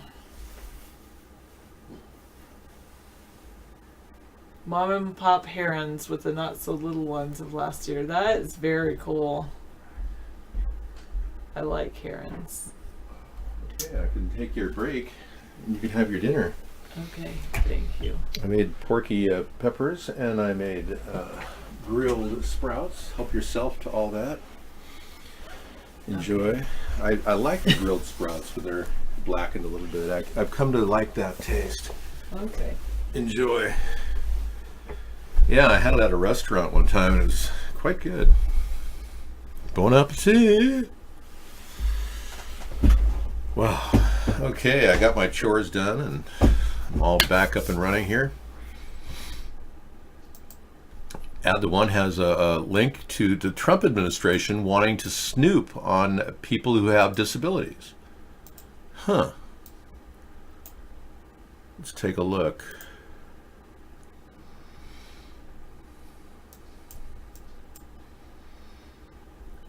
Wow. If you apply for disability insurance under the Social Security Administration, you might want to stay off Instagram. The Trump White House and Social Security Administration, SSA, have a new scheme to expand the federal government's ability to snoop on the social media accounts of disabled Americans. Wow. Hi, Max. Yeah, sorry I didn't feature you on the show earlier. I was thinking about you. Yeah, I knew you were on camera. We were featuring that other guy. It's always nice to, have you on the show too. I didn't want to make you feel left out in any way. Huh. I'm going to refresh this page.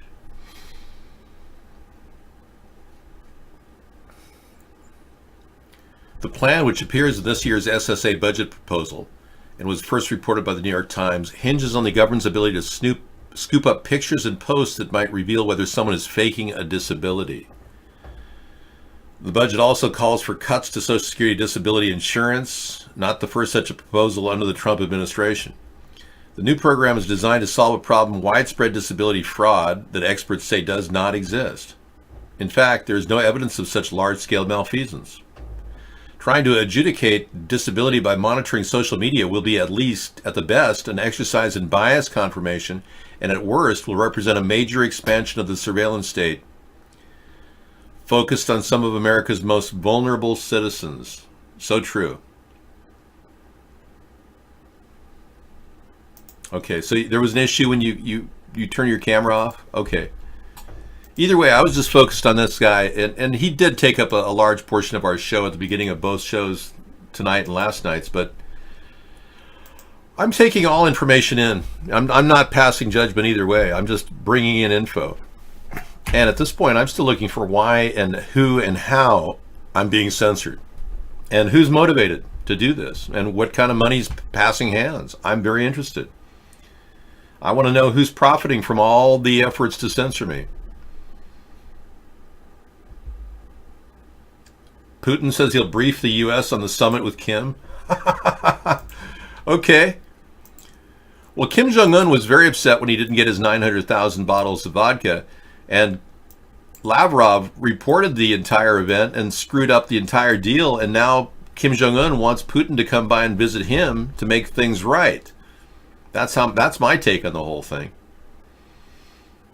And now, isn't it kind, Putin's going to brief the president on what's happening. Oh, that's so nice. Thank Putin, the puppeteer, for briefing the puppet, Trump, on what they're doing. And considering Putin was behind the meeting that Lavrov set up, the first meeting and the second meeting in Hanoi. That was all Putin. Yeah, Putin made that whole thing happen. And he even assured Donald Trump that they didn't have nuclear weapons. And Donald Trump believes them. Yeah, Donald Trump has openly said that he believes Vladimir Putin over our own intelligence agencies regarding nuclear weapons in North Korea. Isn't that funny? What happened to Boston Celtic John Havlicek? Is he okay? Breaking, an active shooter drill.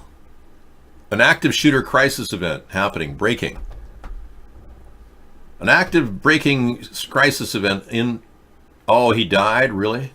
I'm so sorry. He was a great guard. Yeah, one of the best. Yeah.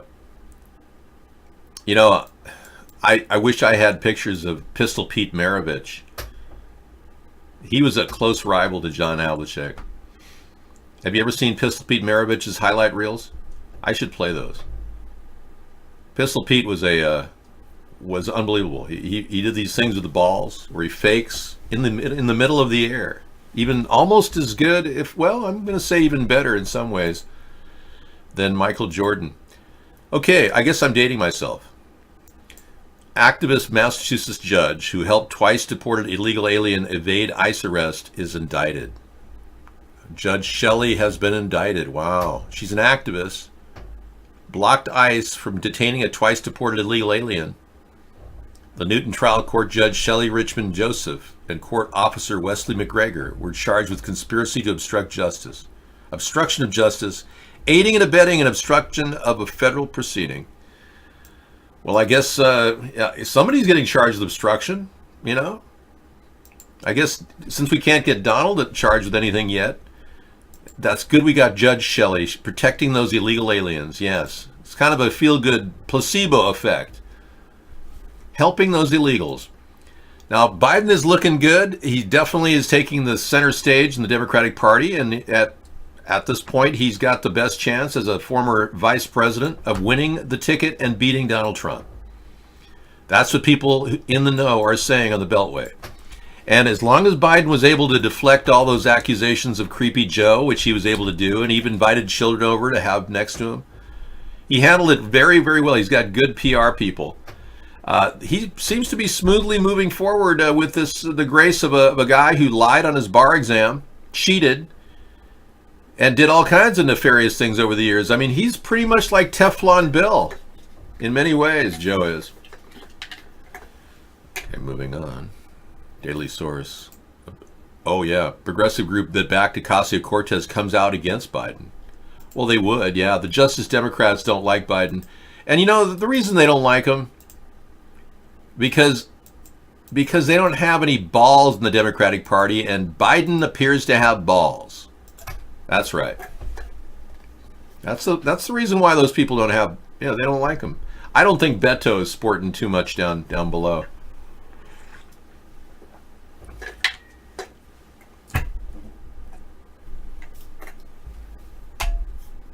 You don't think he can win? You think he's got too much baggage with Obama? Hey, 4 years of Donald Trump lying incessantly and tweeting left and right like a madman is going to leave the Democrats in good position to win this next round, for real. I mean, statistically, they've got the numbers. The popular voters are there, more than the Republicans. And the exit polls on Donald Trump's, or rather Robert Mueller's full reveal of the report show that 29% of Trump supporters still support him. Yeah, it's kind of amazing.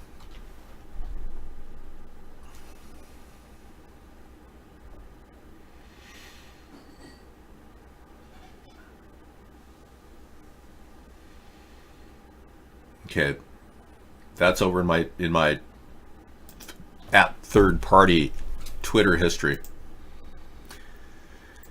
Yeah, I'd have to find that link. I'm not going to do it right now. I'm working on a video that is all about Trump. We've got a couple videos that really kind of typify what's going on. And right now I'm in the middle of piecing together a video. Going to be 15 minutes long. I did the rough draft today. Wasn't quite perfect, so I'm going to redo it. But I've got all the information we have accumulated on our show and pieced together concisely in a 15-minute segment. Should be interesting. It should definitely raise eyebrows. And there's a lot of people right now, like Judge Napolitano, who's raising big concerns amidst the Republicans, that there's a lot more to this report than ever met the eye, and certainly more than William Barr wants us to know. The very fact that Trump told everybody that he wanted to fire Mueller, and he also said he wanted to stop the Russian investigation any way he could, and people didn't take his advice, according to the Mueller report, they just blew it off. That's still intent to commit obstruction of justice by Donald Trump. No matter how you cut it, it's still obstruction and intent to commit obstruction of justice. Okay, there's a strong belief that measles are being created out of thin air. Well, NBC and CNN has been caught faking measles. The pics are fake. Yeah. The mainstream media has been caught red-handed faking measles photos of children seemingly in an attempt to scare the public into getting vaccinated. YouTube reporter Nathan Stoltman of the Lift the Veil channel reveals the photos along with recent news about people being fined for not getting the MMR jab. Okay, nothing more to that story. I'll have to throw that in the dumpster. Yeah, faking the measles, and by the way, most measles have been coming into the country from foreigners, not from U.S.-born measles. It's almost all of it's attributed to foreign people coming into the country. Again, border security and border safety. The gay mayor of Indiana with a Harvard degree and his former naval officer deployed to Afghanistan. Yeah, Pete Buttplug, I think, has nothing to say. He's using religious freedom to defend his homosexuality. And at the same time, he's using religious dogma to turn on other people that are not inclined to believe like he does about gayness.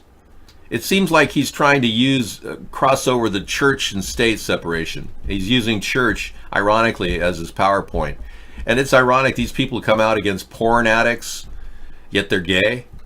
I mean, he's really a bizarre person. I'm not sure what to take of this guy, other than the fact that the Democrats could fall in either direction, but the most likely person to hold the Democrats together, as long as he'll have them, in my eyes, is obviously Joe Biden. Joe Biden still got an ability to speak and carry a dialogue and generate buzz, and probably has a command of the media that most people don't even imagine. His recent move by admitting that he said, when he wasn't endorsed by Obama, he said, I didn't want his endorsement. That was a very bold move, and I think that's a good move on Biden's part. He doesn't want to be associated with Obama. It makes sense that he would be branded his own way. And I think this is his chance to actually fulfill his son's dream of running for president, and I actually don't have a problem with that. If there were allegations that really stuck on Joe Biden being a pedophile, believe me, I'd be jumping all over it, but I'm not going to rake him through the Joe Biden perv story, except to enhance the audio on the video he made with that 13-year-old girl, telling people how he was so horny around her. You're telling her how horny he was around her. That was really weird. So if we can enhance the audio, that might just be his Waterloo. But it's going to take some serious work on an audio engineering point to get to that so we can hear it properly. We're still not quite there. You can hear it, but barely. It's like we needed to have it clear. The Republicans want to privatize Social Security, Medicare. Yeah, you're a big fan of those programs. We paid into it, so you read $13 payroll increase to keep Medicare and Social Security way past 2026. You mean a 13% payroll increase? I actually support a no cap payroll tax. No increase on the payroll tax, but just don't cap it. Right now it's capped at $130,000 or $135,000. And you don't have to pay any more payroll tax if you make more than $135,000 a year. I think if we just completely get rid of the cap and just let it ride up on everybody's payroll, if people are making $600,000, they should pay a suitable amount of payroll tax. I don't want to increase the percentage. That would be wrong. It'd be unfair. And I don't believe we should extend the retirement age to age 70. They did it in Russia. It's very unpopular. Russia, people literally collect the statistical time that they die. In Russia, people don't live a long life because it's a harder, more austere environment, and oftentimes they only live to be as old as they can collect, and then they die. We don't want to do that in America. Keep it at 66. It's actually 62 right now. Yeah, so the no cap idea is my idea to deal with the payroll tax.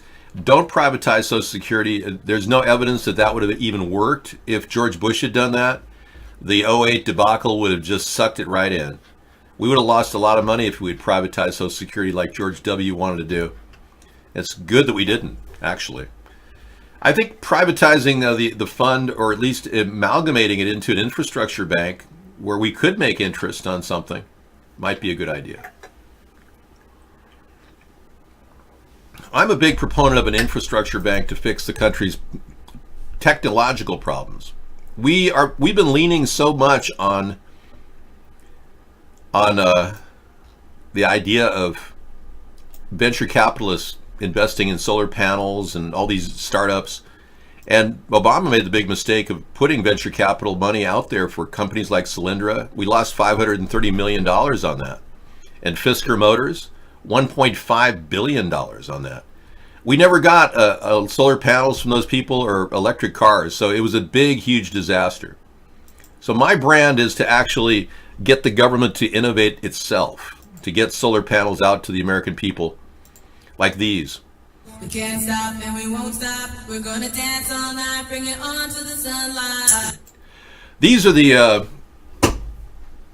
solar panels that we're promoting for use on houses. The idea is to get houses constructed with really great solar rooftops that could even extend all the way from side to side, or we could double layer them. We could even make them so they could split and be sized to a roof. So your whole roof would be covered, and it would be like a 40-year roof covered by the government. And we'd be leasing your rooftop. The Army Corps of Engineers currently pumps these things out for their own uses, and I just see ramping up production and making these part of the basis for a new electrical renewable energy source for America. I definitely believe that that's a possibility.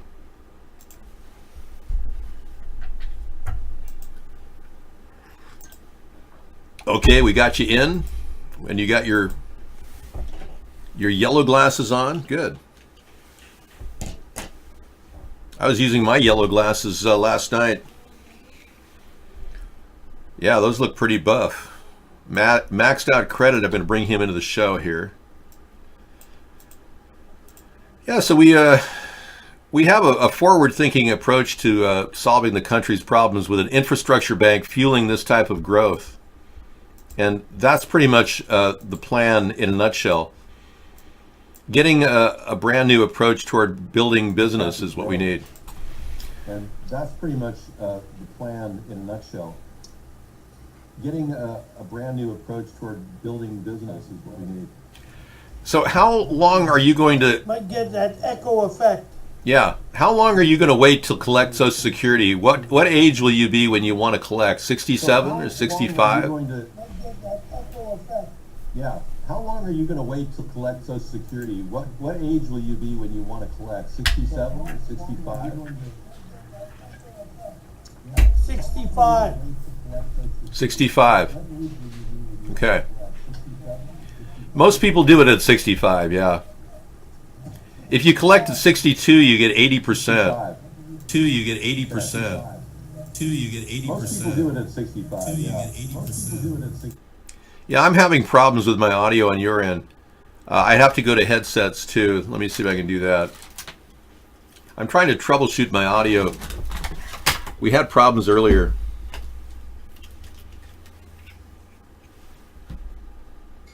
Yeah, let me just bring you. Yeah, I can't hear anything unless. Connection, I Dave. can't hear anything unless. And then I bring in my voice. It's my connection. And then that's I the bring in my problem. voice. Okay, no problem. Yeah, your audio is coming in, but thank you for Yeah, for your that. audio is coming in, but thank you for. It's always nice to have a little treat with audio, reverb, and echo. No problem. Yeah, your audio is coming. Yeah, the extra at 65 isn't that much more. Well, I got news for you people. Most people die real fast. I mean, teachers, you think, well, they're teachers their whole life. They drop off at 2 years past teaching. The average teacher will die 2 years after retirement. And my father was a teacher for 40 years, and I saw it happen among his friends. We had to actually fight to keep him alive, my dad. But he was, he had full care and everything. But I gave him super nutritional drinks, and he had the best food. And my father lived 12 years past a diagnosis of cancer. But he had all these friends that lived only a couple of years past retirement. It was amazing how many people he knew that were his close friends that just died right after retirement. Because here you are going along thinking you're saving for that wonderful time when you can finally enjoy yourself, and you never really enjoyed yourself along the way. And it was a complete big letdown. And that's what the letdown plays into the mind, and then you start to worry, and then it becomes depression, and then I think the body just breaks because you didn't have a hobby. You didn't keep something going. It's okay. No problem, Maxed Out Credit. I think at least we got, you in the show and bringing the pro-cams in. I appreciate that. And I also really appreciate the links that you've been sending in. They're all good. You've been pretty much on the road to improving the show. Okay.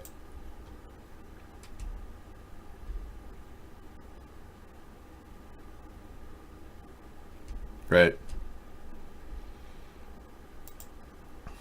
Okay.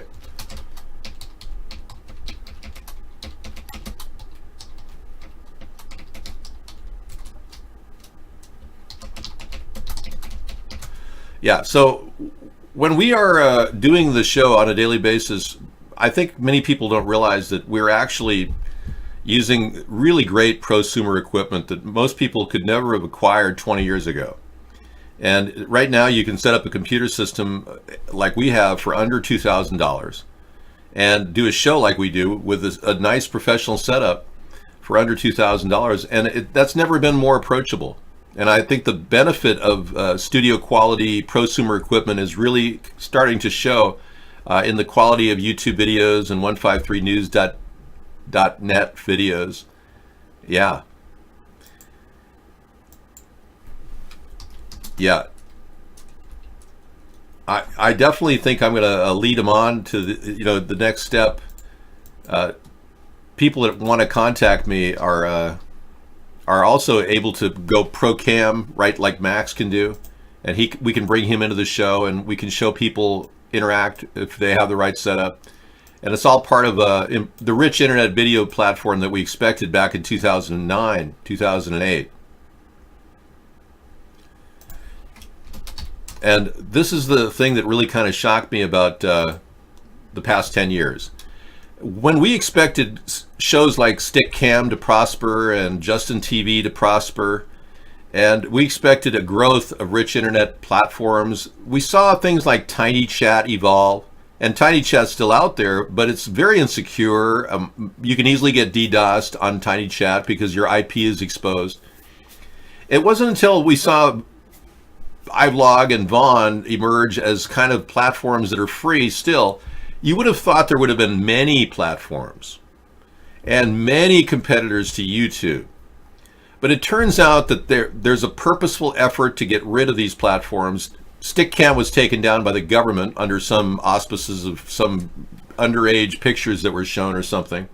Battlecam completely was destroyed, was buried. And it turns out that, even TinyChat, I think, bought Battlecam, or they're buying Battlecam just to stay alive. But nobody seems to be able to nourish this rich internet platform.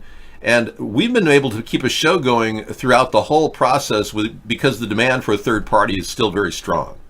And I think we do a fairly good job of integrating links and bringing all this technology together to make it easy for people to actually absorb the news. But yeah, if we sit back and look at this in the big picture, you realize that the government has been systematically shutting down all of our venues to communicate, and they're now censoring YouTube venues left and right. People are getting knocked off YouTube for the minorest details. I just had one of my shows from 2017, and the Baclavan Theater in that whole shooting. I just had one of my shows pulled by YouTube. They said this violates our laws. This is like a 2-year-old show that was pulled out of the blue. It was a live show we did 2 years ago. They're going through all of our files and just literally looking for anything that might appear like a false flag, a reveal of a false flag, me not believing the official story. And they're literally trying to pull them down so that none of those things exist. So whatever's filtering the internet and whatever algorithms they're using, or robots or AI systems are using, they are literally going through every single file to see if anything is incriminating to them and their story, the mainstream media talking point. And there's never been this level of censorship applied to the media in America in my life. I've never seen anything like this before. But there was a time in 1930 when Father Coughlin was very popular, and he had about 30 million fans during FDR's New Deal period. And he was one of Roosevelt's strongest critics, Father Coughlin, because he was an anti-war activist. He didn't want to get into World War II. And Father Coughlin had a great show, and he brought lots of people in, a radio show that was super popular across the country. And FDR said he couldn't broadcast. FDR pulled his broadcasting license. This was Father Coughlin back in the day. This guy was going to run against FDR right before the progressive movement was absorbed by the Democrats. And right before that happened, FDR pulled his broadcasting license. So Father Coughlin took all of his subscribers and sent out millions and millions of letters, newsletters. And I think what's been happening is what Father Coughlin did was that he sent the letters out. Then FDR, believe it or not, decided that Father Coughlin couldn't use a postage stamp. And he made it illegal for Father Coughlin to use a postage stamp on his propaganda, he called it. So you can imagine the reach of the FDR at the time, and that's why laws were put in place to limit the presidency to 2 terms, because of the extended reach that FDR had in his 3.5 term. He was actually trying to suppress all dissension. And there's evidence that FDR may have known about Pearl Harbor in advance and led us into the battle that led to the death of over 2,000 men in the waters of Honolulu. Sharks would eat your uncle or your great uncle. They would all be eaten by sharks. FDR knew about the Pearl Harbor attack, and there's evidence of that. So Father Coughlin was the only logical voice in the world to fight this, and he was suppressed completely. So it's not unprecedented in American history for this to happen, but we are reaching a time where they're throwing the irons down, and we're just emerging and flowering. Our world is beginning to, this whole third party is beginning to make sense to everybody, including some of the ideas we're promoting. And because they're not invasive, we're not trying to hurt people, we're actually trying to help people. We're not forcing vaccinations, we're not encouraging chemtrails on your head. We're saying to people, it's time to wake up and virtually realize we are being manipulated. And this whole message is growing in virality as they're trying to suppress it every way they can. And their challenge is to do it legally, using surreptitious and covert means. And these secret societies and elitists that have been doing this since JFK's time and before will stop at nothing until they actually want to assassinate the person who is representing the people of this country. So even doing this on a nightly basis, I risk my life. And I've never made a penny doing this, but I can see our country slipping away from us, the people. And that's why I do this show every day for free. I'm driven by the principle that if we don't do something right now, we're never going to have an opportunity again in history. They are that powerful, and the growth of the technology and AI systems and cybernetics and robots are growing so fast that they will be able to suppress any physical uprising, let alone a political one. But right now, they could not suppress a physical uprising, and they cannot suppress a political one. But the day will come when they will be able to do both. North Korea sends U.S. $2 million medical bill for Otto Warmbier's care. This is the ultimate irony. I mean, this poor guy literally was tortured to death. And then North Korea thinks it's funny to send the bill for his care, $2 million, after he became brain dead, and they shipped veritably a warm body to us. And then Donald Trump takes Kim Jong-un's word for it that he didn't know anything about it. I mean, this is like an adding insult to injury. Already our president sides with a North Korean leader, Kim Jong-un, on this issue. And then, of course, they want $2 million, realizing that Donald Trump is obviously a mark and is completely weak to cave into their statements. Of course, they led to the death of Warmbier. Of course, it's like salt in our wounds. Yeah, thank you, Frups. Of course they did this to us. Yet FDR knew about the ship that delivered one of the nukes dropped on Japan, was torpedoed on the way back to Modway, and 1,300 sailors got eaten by sharks to hush the... Yeah. All I can say is that a lot of things have been covered up during that time period, and that's why I believe 9/11 was a cover-up as well. 9/11 looks more and more like somebody purposely did this in our government to start 2 wars. No matter how you look at it, it looks like it was a purposeful event orchestrated through covert means and the ability to fake the entire world out that some Saudi Arabians did it, blaming it on 18 people we still haven't arrested. And we're supposed to all believe that. Meanwhile, they covered up every aspect of 9/11. We talk about 9/11 on Tuesday, so you can check our show out then.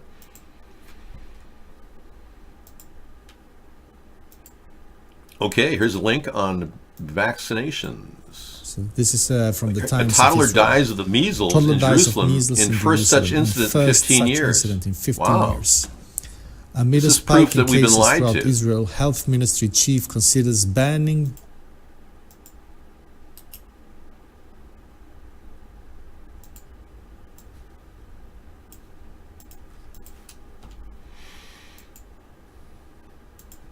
Take a little bit of this video and we'll play more later. children from school whose parents refuse to vaccinate them. So we have a new tidal wave of how to say, on a clampdown on people who don't want to vaccinate children.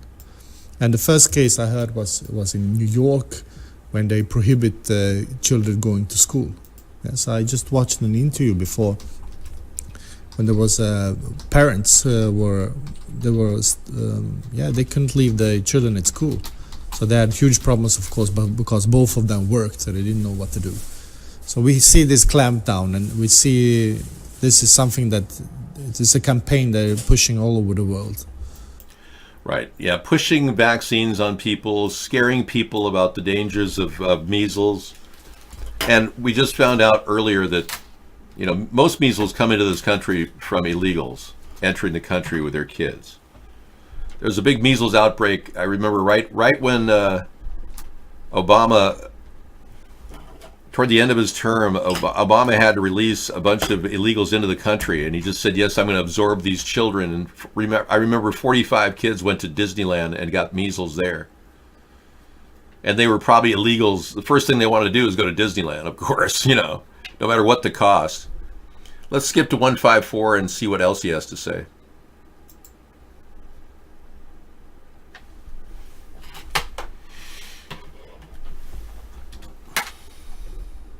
Marks on the skin. Let's have a closer look of the marks on the skin. So that's that one. So if we take another one, so I just took that one. Let's take another one. Let's take this one up. Or let's take this one. And we just put them next to each other. The exact mark. Exact same mark. It's just bigger and pasted all over. Wow. They're faking it. Wow. Proof positive they're faking it. Wow. Yep. It's the same mark over them. You can see it's like a stamp all over the baby.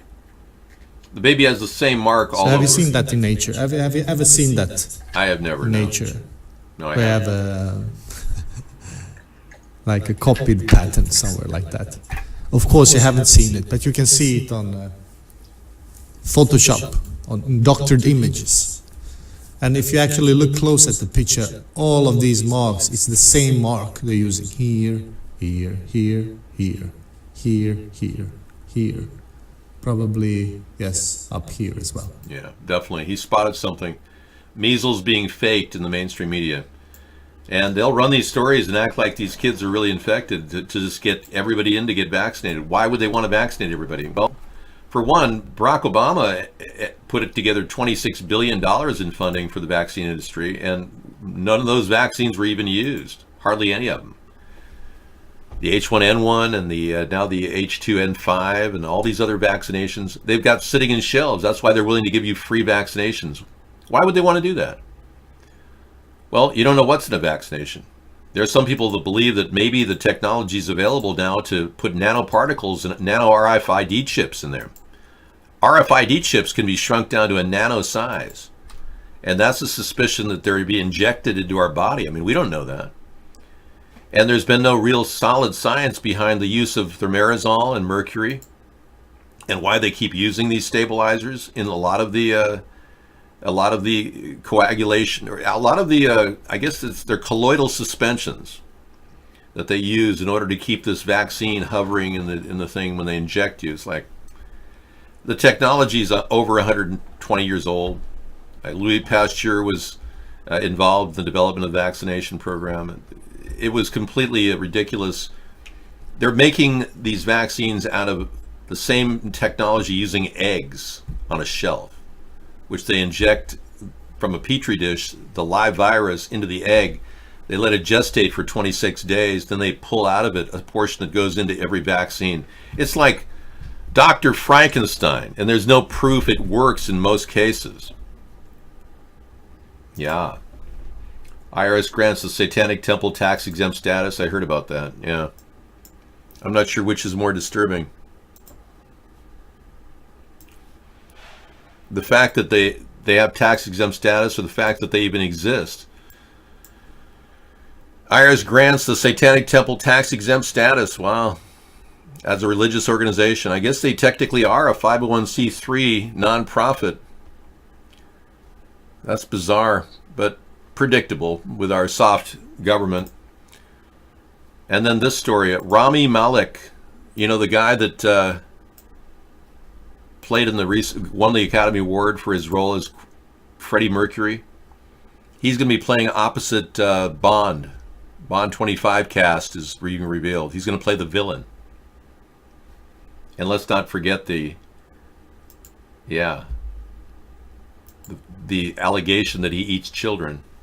Yeah, that's pretty weird. You can get that, sure.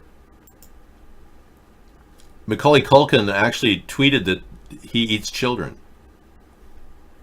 I just don't know what to say about that. I mean, yeah, it's kind of scary. He eats children. And that was not funny. I mean, everyone knows Macaulay Culkin is pretty dark in the Pizzagate movement. We don't know what he's up to.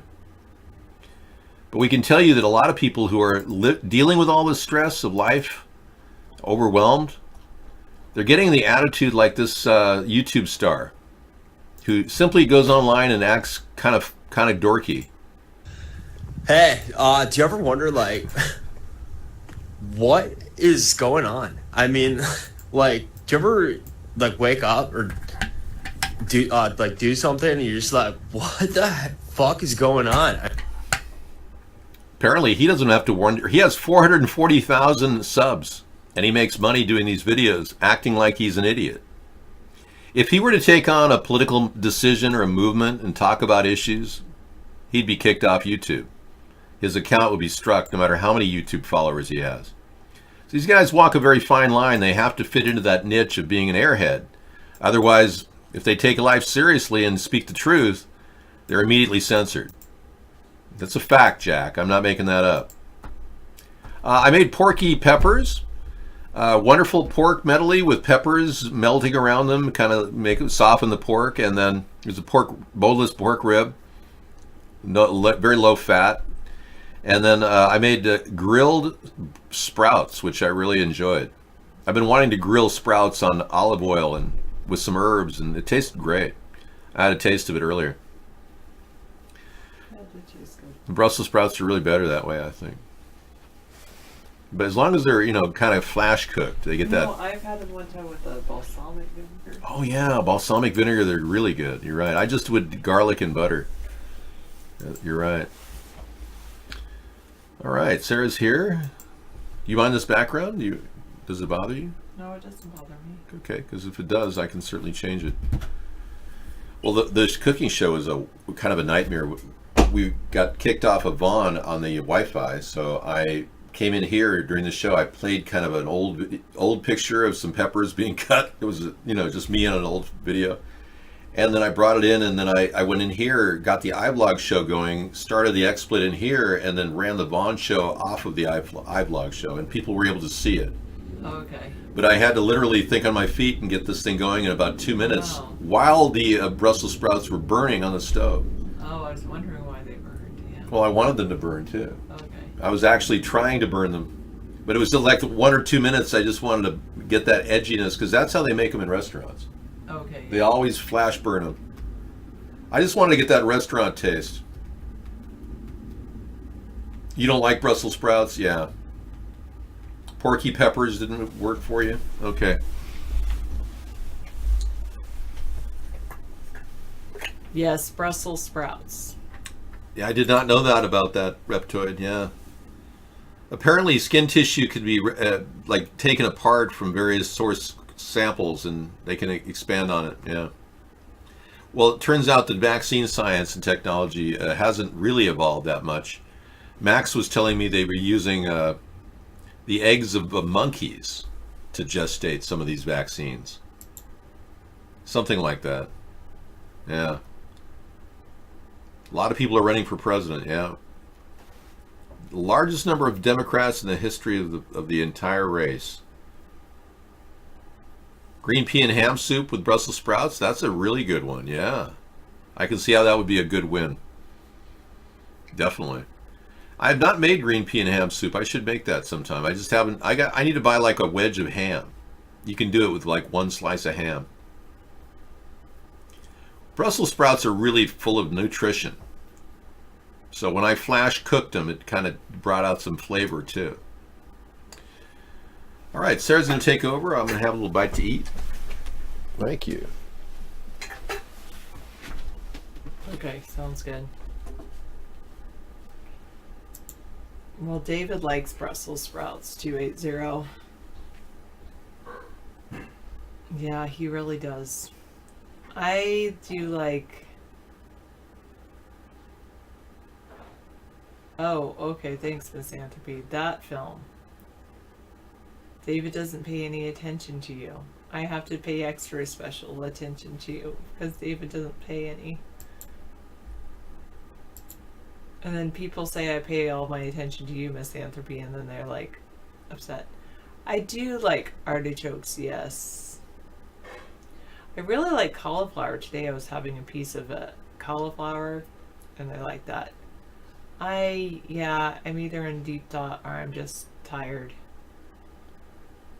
I was thinking about your question, Jive Turkey. I would probably be building infrastructure and growing food. First, grow food, then develop amazing housing for them.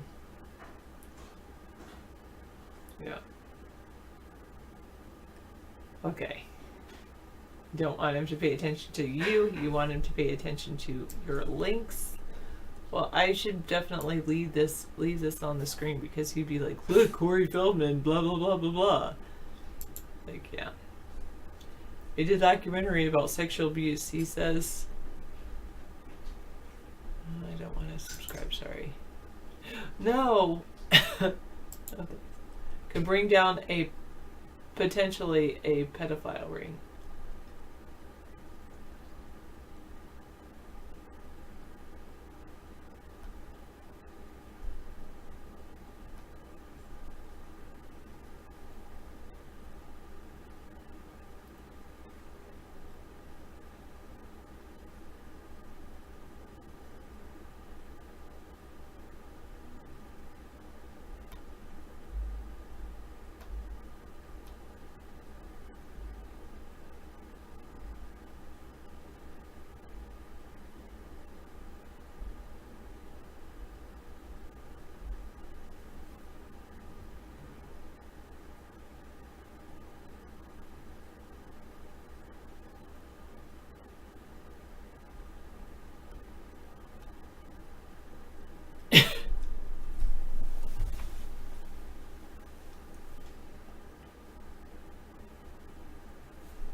Wow.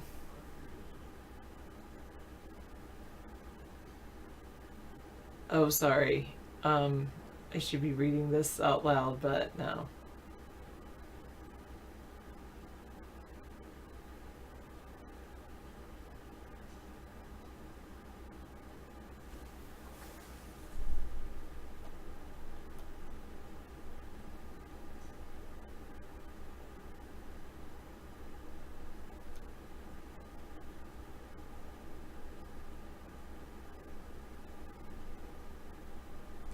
Huh. Okay. That's a good story. Thanks for sending it. That's how I normally read, in silence. But I know David would say, you're having dead air. And, you know, you should be reading out loud. Sometimes I do read out loud, but when I'm processing a big story like that, wow. Maxed Out Credit says Feldman's case is strange. He's read it and it seems easy to disprove. Yeah, they said that he's not very reliable or something. Oh, goodness. 6 ex-wives? Maybe. Yeah, that's probably how I would picture him too, Misanthropy. I will be myself, Sunchild. That's very good advice. Your soft, cuddly bear hot water bottle. Nice. Saudi Arabia mass execution beheading. No, I'm not going to click on your link. I don't want to surround myself in negativity. I think that article about the Corys was enough.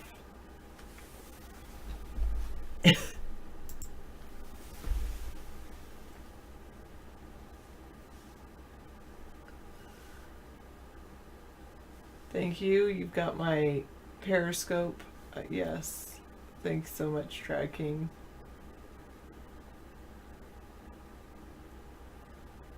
You don't want to see executions, yeah.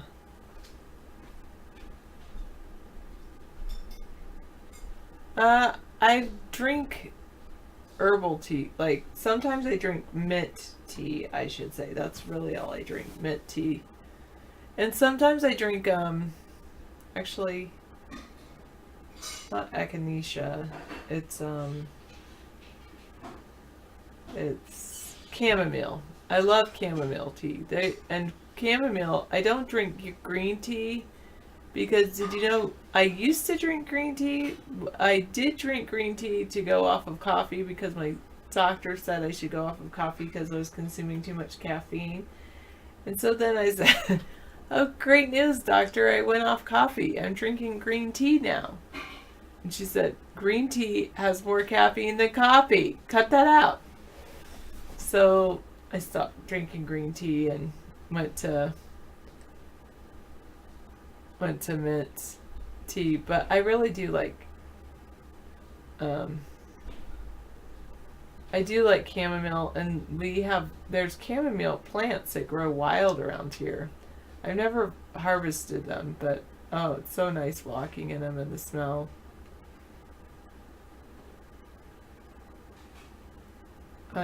Yeah, please don't share that, Misanthropy. I don't want to know about medical gore. Oh, God. I like honey in my mint tea.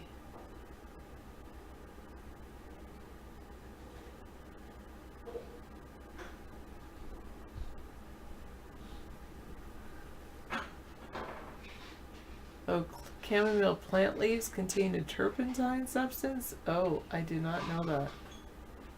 So I just need the flowers, right, to make the tea? Oh, it can dissolve oil? Well, then it's a good thing to clean out your system. I don't know.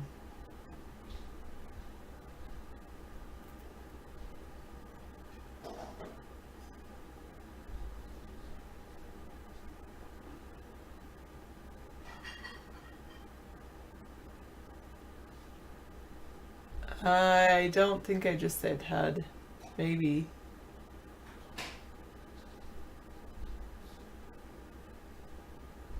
Peppermint and spearmint. I like a mixture. Yeah, probably more on the peppermint side. I do have spearmint too.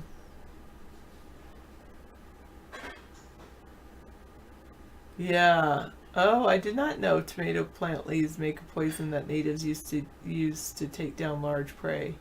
I heard they were poisonous, but it probably reminds you of toothpaste, and you're like, why am I eating or drinking something that's supposed to be like toothpaste? David isn't a fan of anything mint either.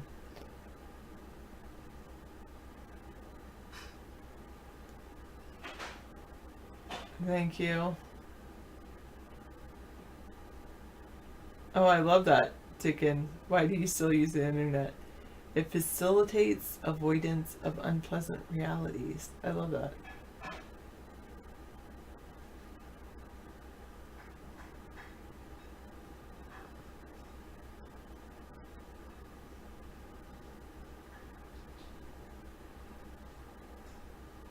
I don't think I did 280. Maybe I did.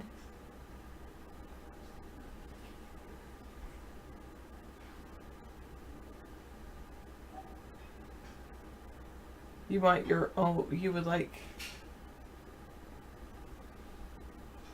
What is the new internet versus the old internet, misanthropy?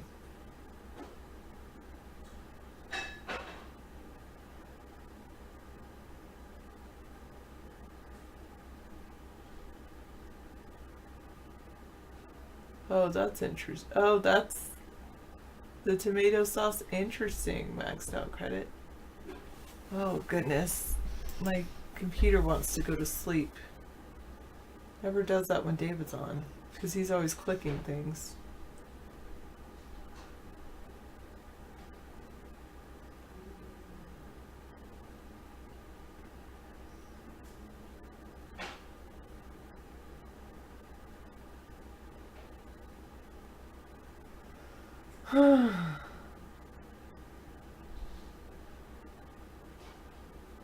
Oh, thanks.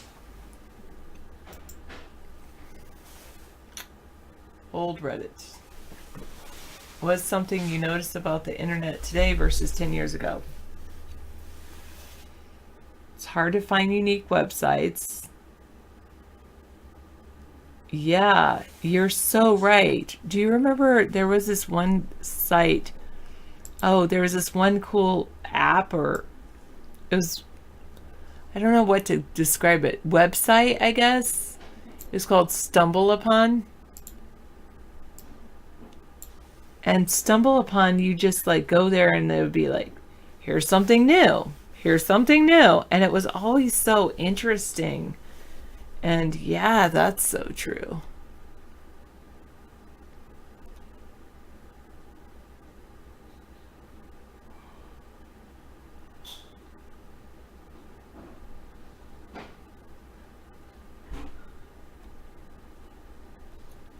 Everything is fed to us via algorithms. Yeah, Web 2.0 killed the internet.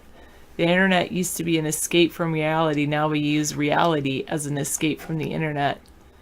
Nothing has charm or personal touch anymore.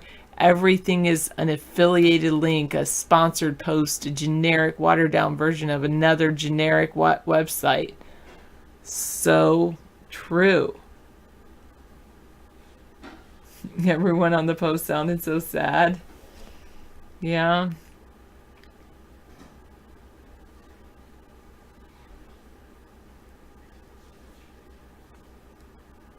What does that mean something to you, 280?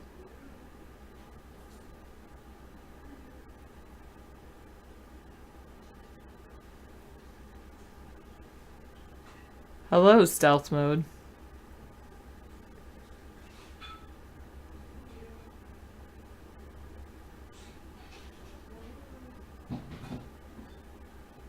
Sorry if I need to work on my speech, 280. I'm glad Chicken too.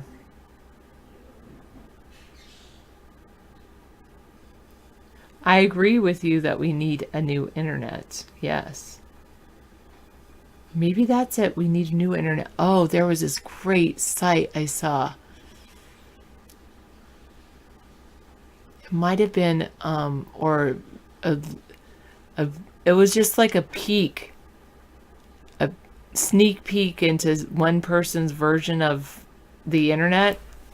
And it was this guy who like created the internet, or anyway, it was all like links, like kind of like hyperdocs, but instead of like hyperdocs, they would go to different things and it would just be like different pages. But I don't understand. It's hard to explain, but it was really cool. Oh, it was kind of like mind mapping too, like a map, like the schematic kind of thing. Like you would click this and it would go there, here, and then this is linked to this, and this is linked to that, and that's linked to that. And it was really cool. I'll have to see. I think it was on a Netflix show, and I think it was about I forget, but it was really that. It probably is a schematic of a radio, but it was really.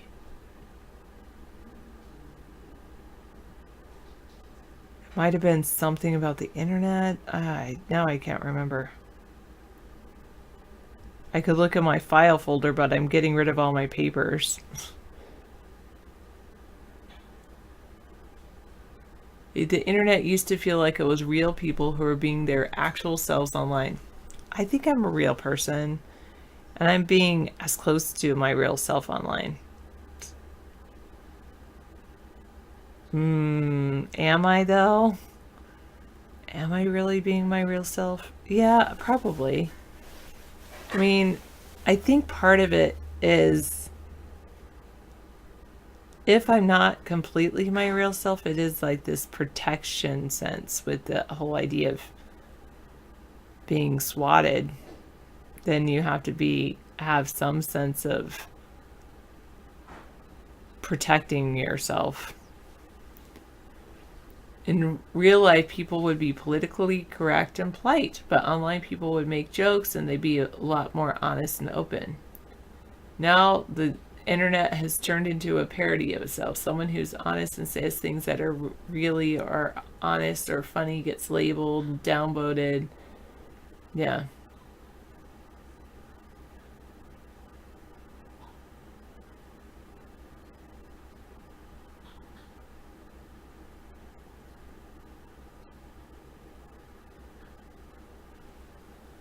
That's a good point. Stealth mode and Bob. Hi, Bob. Hi, stealth mode. Nice to see you both.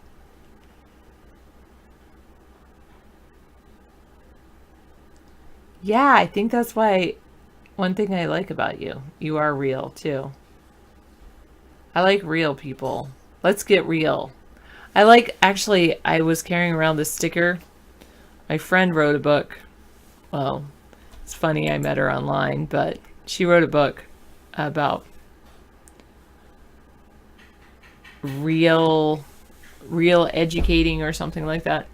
I actually haven't read the book yet, but she sends out like an email thing, and REAL stands for relatable. Like she has an acronym REAL, relatable, exposing vulnerability, approachable, and lifelong learner. I think that's lifelong learner.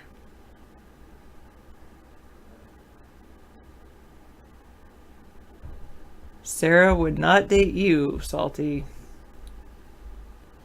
Yeah, I remember chat back in the day. It was more real.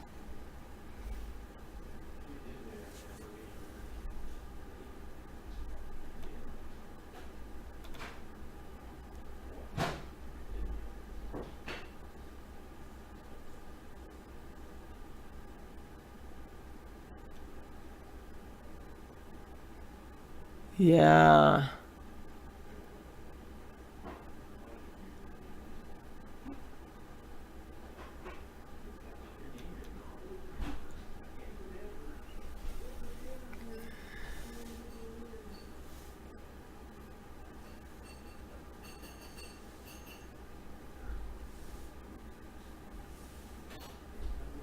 Yes.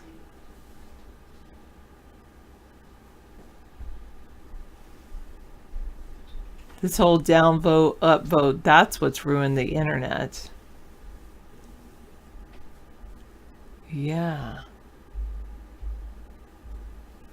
How are you? So I'll never mind. I guess I am. Sometimes I'm not 100% real. I would say I'm 80% real. There's only one place that I may be 100% real, but like in my head, where I write down things I'm really thinking. So I don't know if I'm 100% real with anyone except myself. Oh, Ghost of Shannon's here too.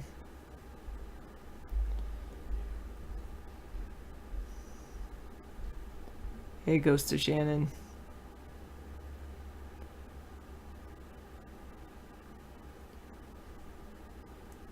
Well, that's just the Democrats. There's 600 something people who filed, Bob.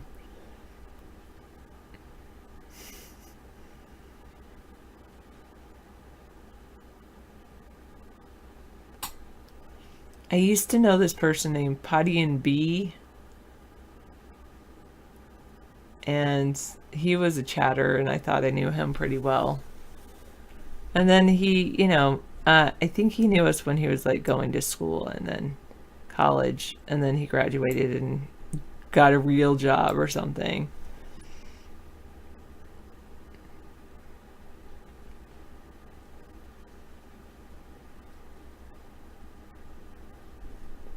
Why don't you go find the people that you think, the billion people that you think are equal to me? Because I think I'm unique.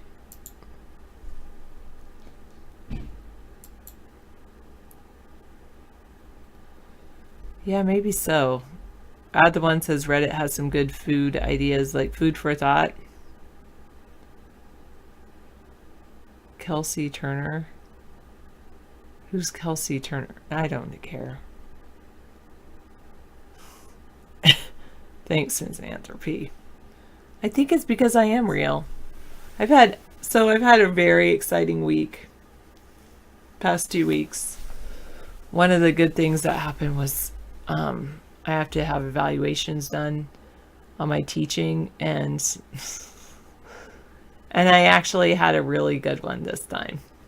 So I prepped that. I talked to the kids, and they were as good as they could be, and I did as good as I could do, and it was really good. We're just doing vocabulary. It was pretty funny because I said at the end, right now it's second, and that's what age I want to stay with. It's a great age, second graders. Anyway, I'll be there in just a minute. well, I enjoy it, Dickon. It's fine. It's many people. Every single person has their own personalities, and so whether it's a child or an adult, I think everyone has their own personalities. Oh, that's pretty interesting, Bob. Actually, I know a student that if that were an option, I would consider it for him. Yes, true, Ghost of Shannon.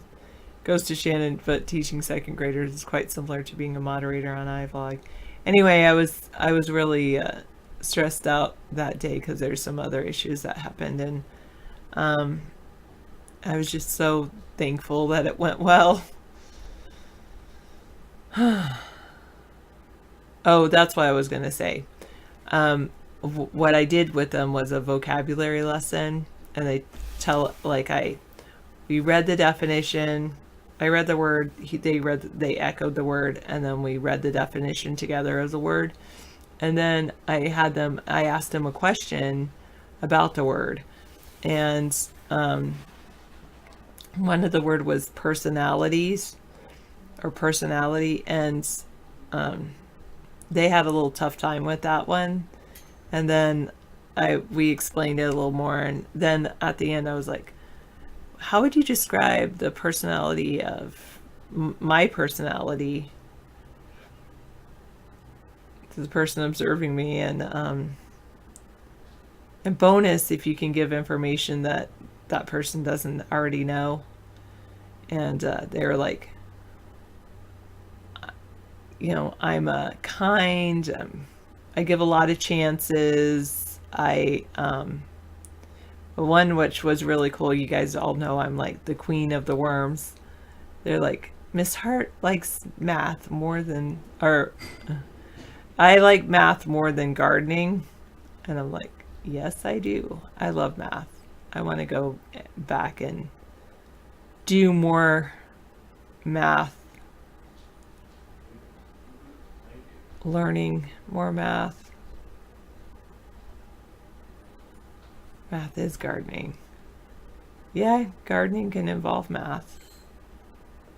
I mean, it's so cool with like, its volume of the raised beds and how much volume of compost can we create, and we could weigh the compost.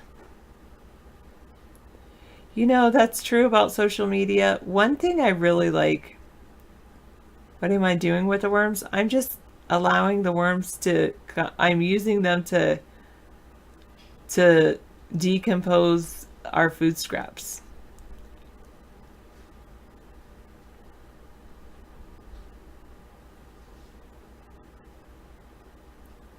Oh, you started to like gardening stuff, but you can't do more than 20 minutes at a time. I do 15-20 minutes in the morning, and it's really good. That's it. The digging, yeah.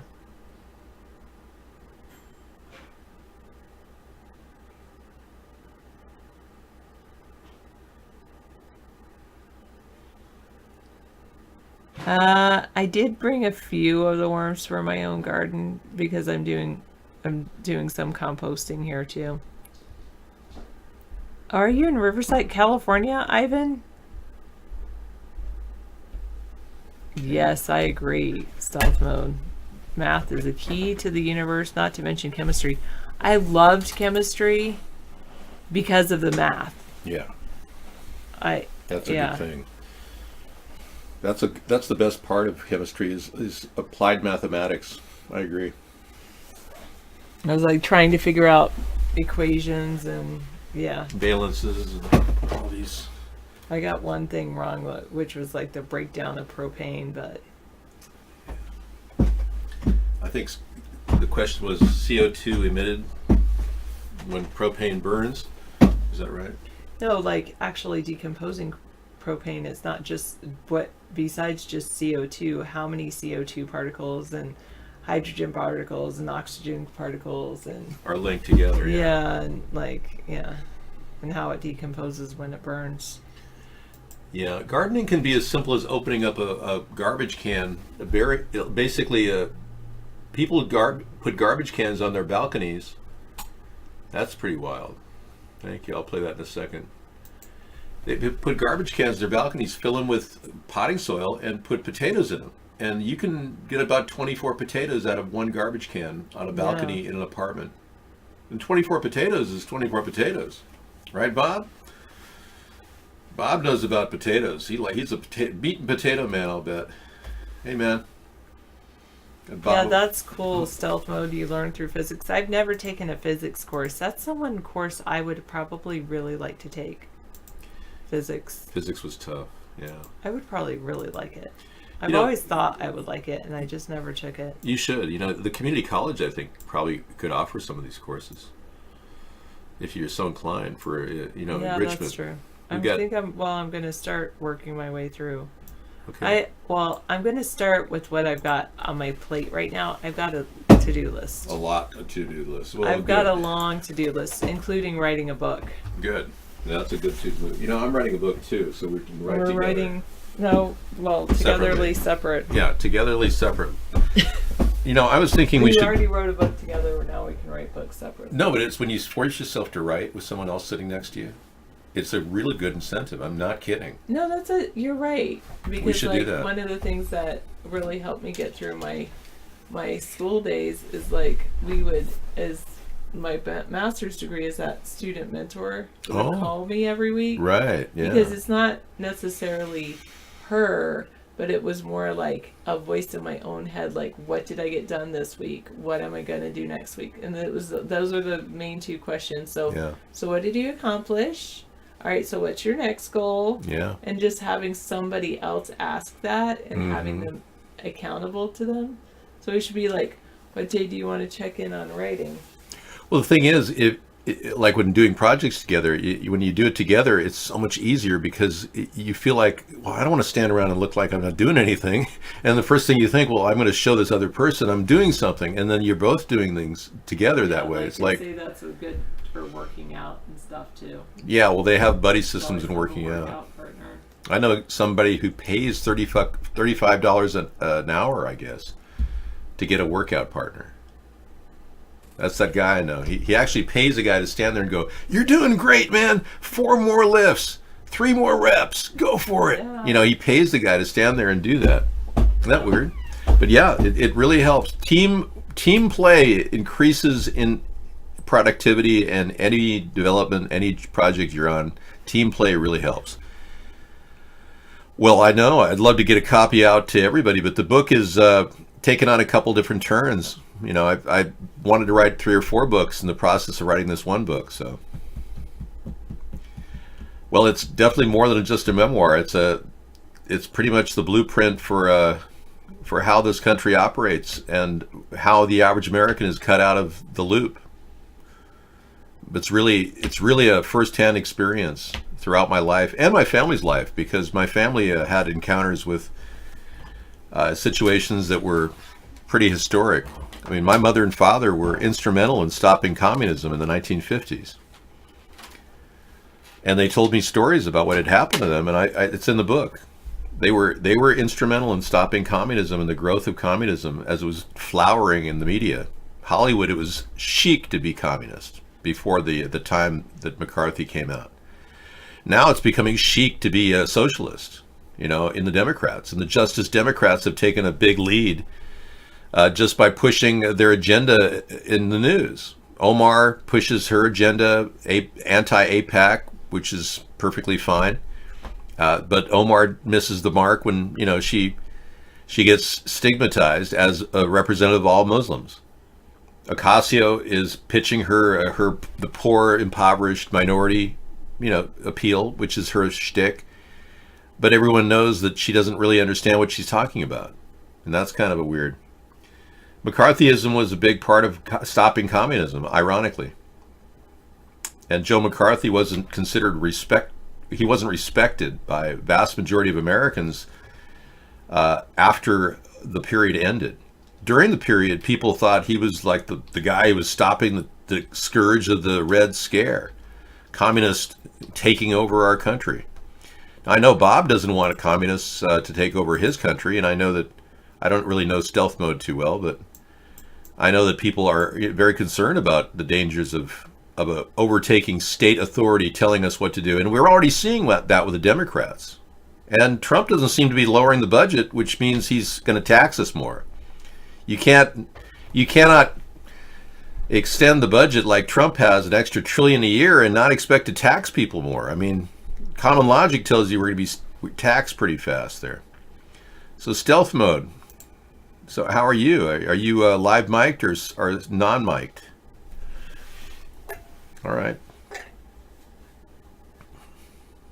Yeah, you've been watching our show for a while, I know. That's okay. Let's see if Bob's live. Bob's live. You don't have to worry about a stealth mode. You can worry about that later. David. Bob's live. You don't have. Yeah, so. Oh, my dogs are going to bark. Uh-oh. My dogs are going to get him. Okay. Roof. Those are very territorial. Those German Shepherds are very territorial. Those German Shepherds are very territorial. Oh, yeah. Yeah, that's good. They keep me and my family safe. Good. I'm glad you got them. I'm glad that you are a dog lover in some sense. I don't know if you know this. Those dogs are trained to kill pit bulls. They're trained to kill pit bulls, right? Yeah. There's a certain method. What is it? Yes. What do they bite their heel and then get them on the ground and then go after their jugular? How do they do it? They right for the neck. They team them. Two Really? dogs together. Wow. Shelby has 7 confirmed kills. Xena has 2 confirmed kills. Shelby has 10 assists though. He's helped Xena take down a lot. Okay, Bob, you got trained dogs to kill, and you killed other dogs. Wow. Yes. Wow. See, Bob really has. I don't know if you've ever heard that, David. Pit bulls are the worst dogs ever. They're responsible for hundreds of people dying. Pit bulls, yeah. I think you're right. They're dangerous as hell. I know. I saw one when I was a kid, a boxer. But pit bulls are in the boxer family. Okay, I'm going to mute you because the sound is deafening. But thank you, Bob. Bob has the same style. Everyone has the same glasses, but different shade lenses, yeah. It's the new thing. It's safety glass Dave. Hey, it's safety glass. You know, I've been in a situation where I've seen people without safety glasses, and man, you can really get your eye stabbed out. My father was in a situation where he was messing with a tree limb, and he didn't have safety glasses on, and the tree limb went right straight into his sclera, the white of his eye. And he was so close it didn't get anywhere near the and your natural reaction is to squint down on the injury, but without glasses you're really vulnerable. And my father was very lucky it didn't hit his iris. Luckily the injury only lasted about 6 weeks, but we had to go to the eye doctor when it happened. Well, the safety glass thing is part of, you know, the whole veneer. We're here to provide solutions for America's future generations. We need to fill in the gap where automation does not fulfill. We need to actually create jobs, because robots are taking them away so fast that we're going to have to come up with at least a couple million jobs by 2021. You have a plastic lens implant in your eye. Okay. Bob has that. And Bob, you get that with, I guess, cataracts, right? Okay, thanks Stealth Mode for coming in. We're going to do a little welding tonight, Dave. No, I just decided to put the glasses on because it matches kind of the sci-fi background. And that's why I'm introducing the Solar Rooftop program to generate new revenue for America. Yeah, we're going to be able to offer you a solar rooftop for free, basically. It's like one of these, are you serious? This sounds too good to be true kind of things. But no, we can absorb the cost of the solar panel and the installation, which can help build businesses in your area. Among 4 or 5 guys can start a solar panel installation. But we provide the products and we give you the training.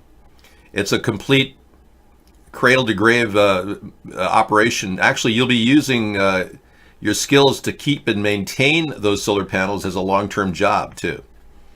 So it's a career that we're building, career building. And that's something the Democrats don't have anything in mind to do. I also have a 6-week to 6-month training course where people can actually, you know, learn a skill like solar panel installation in 6 weeks, or become an emergency medical technologist or technician, or maybe work with blood analysis within a 6-month period.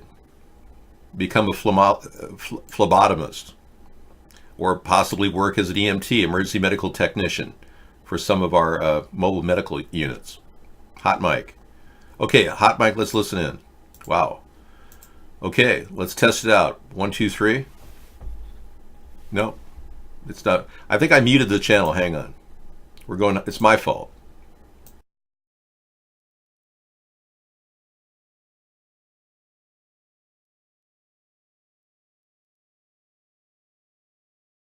For some reason, my audio's been off all night long. I don't know what it is. Yeah, well, you could become a heart surgeon in 10 years, after 4 years as at undergrad, and then 2 years in the master's program for a medical doctor degree, and then 2 to 3 years in residency, and then you have another 1.5 years in specialty. That's 10 years at $50,000 a year. It'll be about $500,000 when you're done. So you'll have to charge a lot for all your procedures, and your heart surgery will be expensive. So you'll have to rip everybody off the rest of your life because you'll always feel cheated. So like many doctors, you'll just constantly say, well, I have to charge these people $150,000 for the procedure. It took me 2 hours, but look at all my money went into my education. And you'll constantly be thinking about buying a new Tesla because the one you have doesn't have enough battery length. It only lasts 200 miles when you really want the newest one, which is 270 miles. And that's going to cost you another 20 or 50,000 on top of your trade-in. And then, of course, you've got your life with the doctor's life is a world unto themselves. And they are charging too much. So we need to deal with that too.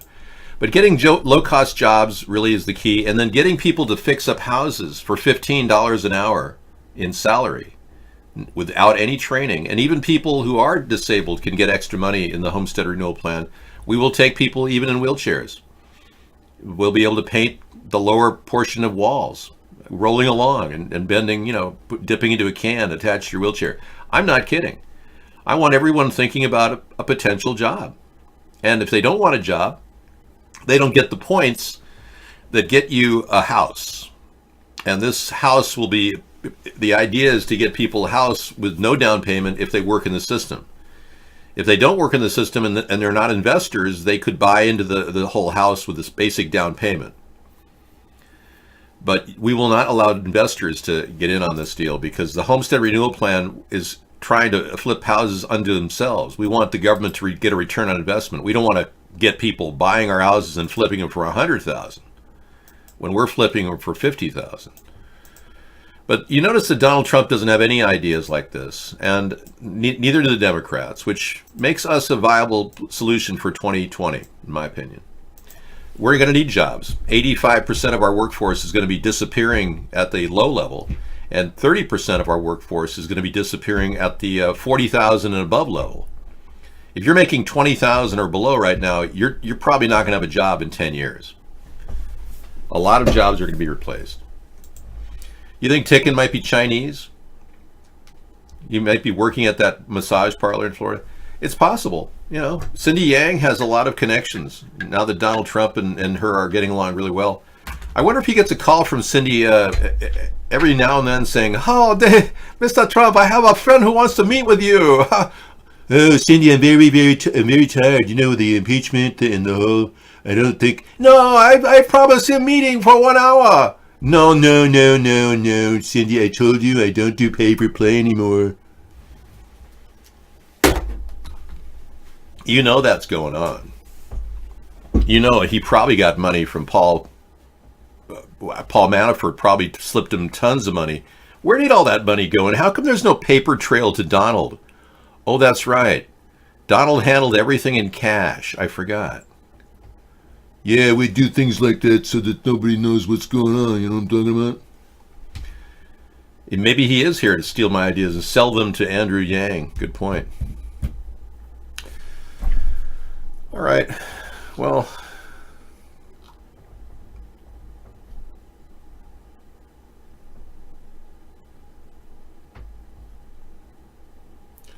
right. Reddit and r/conspiracy in general are manipulated platforms. That's true. If you're looking at Reddit as some sort of an open source, shared information site, think again. Reddit is controlled by the government and has ever since the death of the original innovator, Aaron Swartz. They believe Aaron Swartz was suicided. The popular belief out there is that Aaron Swartz was suicided, and yeah, they took Aaron Swartz's RSS system and Reddit and they used it to their advantage. So don't think for a second Reddit is some open forum of freedom and expression. You can't talk about Pizzagate there, just like Twitter. You get completely banned. And we've got stores here, a computer or plainclothes officer, undercover officers and CCTV operate across Brent 24. Are you sure we are not watching you? Wow. And you said that was, should Anita be concerned? I don't think we need to make anybody more concerned than they already are. Yeah. Everyone knows that England has 50,000 cameras in London alone. And that they have photographic control over almost everywhere. So, it's common knowledge. I think Anita needs to mellow out, not get too worried. Okay. Okay, so Ticking Time Bags is coming back, claiming you've got a horrid case of Asperger's.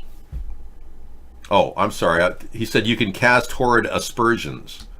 Thank you. I was going to say, this guy is not suffering from Asperger. If he was, he certainly is enjoying a tasty meal. Why should you win a suit based on a jump? Oh yeah, what about this? I was kidding, of course. I'm not into Asperger's or the syndrome or anything like that. If you're like me, you can spend. Ooh, that would be kind of a cool dating site. You know, disabled people who could want to meet, they could actually talk about their diagnosis as part of their, single male, 38, ADHD, and And the woman would go, yeah, single female, 32, autism. You never know. I mean, why not? Why not get a social mashup of people who are suffering from a lot of mental illness? I'm not blaming anyone or stigmatizing anyone. I think everyone has to deal with a lot of issues nowadays. If you were born with autism, you can still get through life. Yeah, there's hope for all of you people with Asperger's.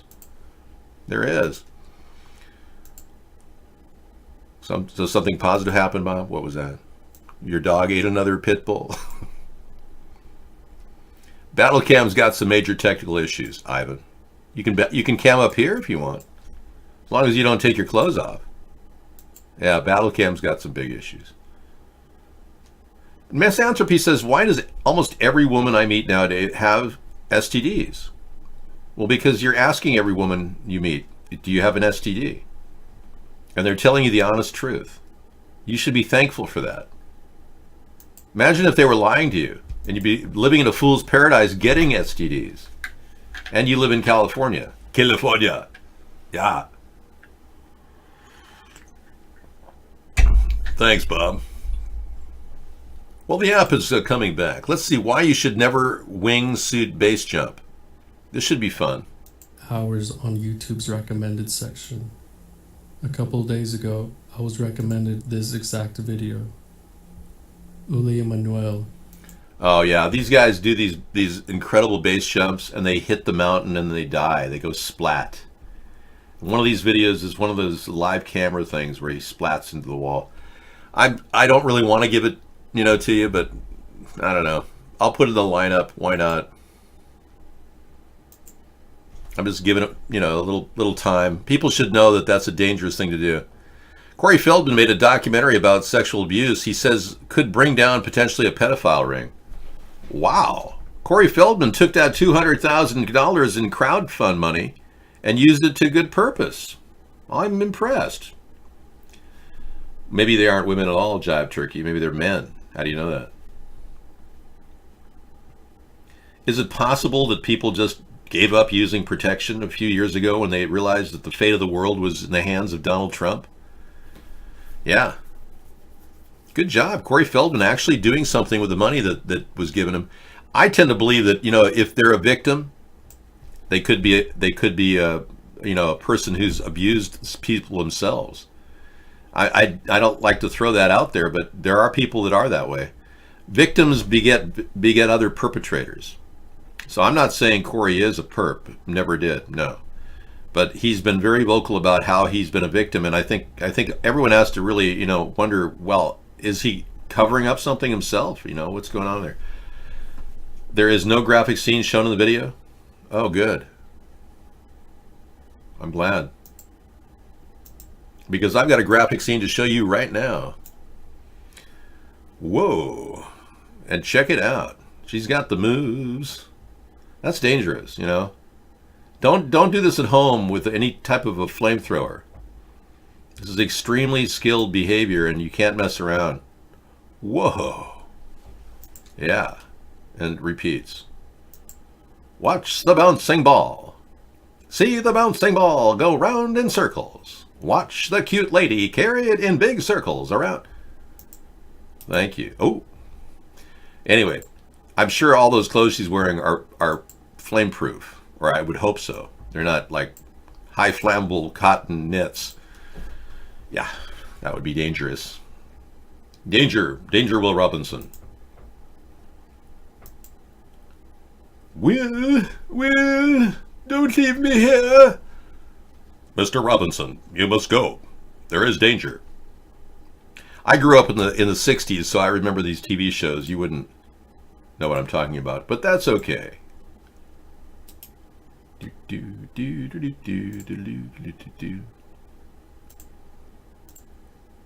Okay, thank you.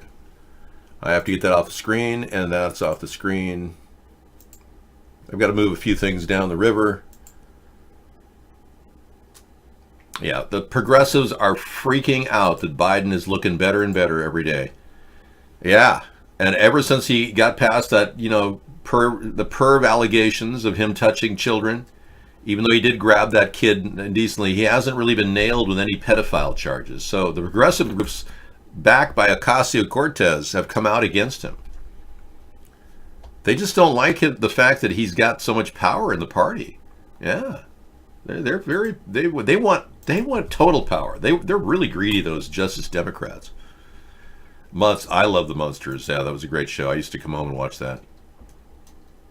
Danger, danger. My sensors indicate danger. Justice Democrats, a group that backed Democratic Socialist Alexandria Ocasio-Cortez, in her run for Congress, has come out in opposition to Joe Biden, who announced he's running for president in 2020. With lawmakers and less time making coloring books, Ocasio-Cortez reportedly deleted her tweet that identifies one of her fellow Democratic congressmen as a Republican. According to The Hill, she shared a post from the Republican Party of Kentucky that includes a picture of House Budget Committee Chairman John Yarmuth standing next to a large cardboard likeness of her. Ocasio-Cortez wrote, "Nobody, GOP, let's pose our older male members next to a cardboard cutouts of younger female legislators." The National Republican Congressional Committee referenced the tweet in a mass email, writing, "Maybe if AOC spent more time interacting with lawmakers and less time making coloring books, she'd recognize the other socialist Democrats in her caucus." I'd like to recognize the Socialist Democrats in my caucus, too. Yeah, those Socialist Democrats are, they're coming out of the woodwork now. They all love it. And they want to take away your property rights. They want to levy taxes on every one of you. That's why I came out with hybrid capitalism, which I feel is a far more fair way of approaching the economic rebuild that we're going to have to do. Hybrid capitalism gets the government to get a return on investment, leaving less taxes for you. One last thing about this, Comcast executive David Cohen hosting Joe Biden's fundraiser has gotten lots of attention. What's got less play, but is also notable as 2020 candidates back Medicare for All, is that Independence Blue Cross CEO Dan Hilferty will be there. Oh yeah. Blue Cross and all the other suck-ass medical support, all the people making money on Obamacare, they're going to be out there for Medicare for All. Believe me, that's why we have to defeat it. She is an idiot, yes, Ivan.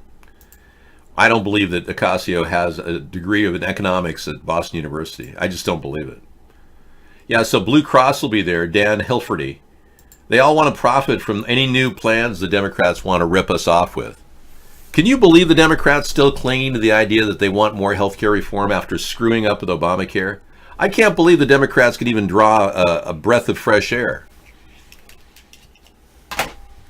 Okay, now it's a little lighter. I take my protective glasses off and I feel better. You can, if you just get C+ averages in college, you can get degrees left and right. It's totally possible. But then you can get them like Sarah did with straight A's too, and awards and honors. She won an award in her master's program. The War on Wheat, the Fifth Estate. GMOs are a problem. Technology is kind of biting us in our ass with genetically modified food. And this video called The Fifth Estate is going to kind of look at the dangerous alterations to the wheat that we have in our diet. Many of you are getting wheat belly. Thank you. I'll add that to my list tonight. Wheat belly is something that you get when you eat genetically modified wheat in regular bread it has to say no GMO if you really want to avoid genetically modified food. Anyway, the chromosome in the wheat that we eat, if you're eating regular genetically modified food, is so much more complicated than the old wheat in the past. It's virtually got 43 genes in it, and the older wheat has about 17. So our body's doing a lot more, and they modified these genes in wheat to put something in the wheat that makes us feel good when we eat it. And it's like an opioid. It triggers the opioid centers in our brain that react to that type of thing. It's like heroin. And people are eating wheat, getting that feel-good feeling. You notice, when you eat a big pizza and you're like, oh, I feel so good. Oh, I could eat. They want you to get that addiction. They say that average Americans are eating 630 calories more a day than they should be. That's why we're gaining weight. That's really the crux of this whole thing. And it's all genetically modified technology that they've been planning out. They want us to eat more. They want us to consume more. They want us to get fat and die. I wish I was joking. PK Truth has a simple brain test. What do you have?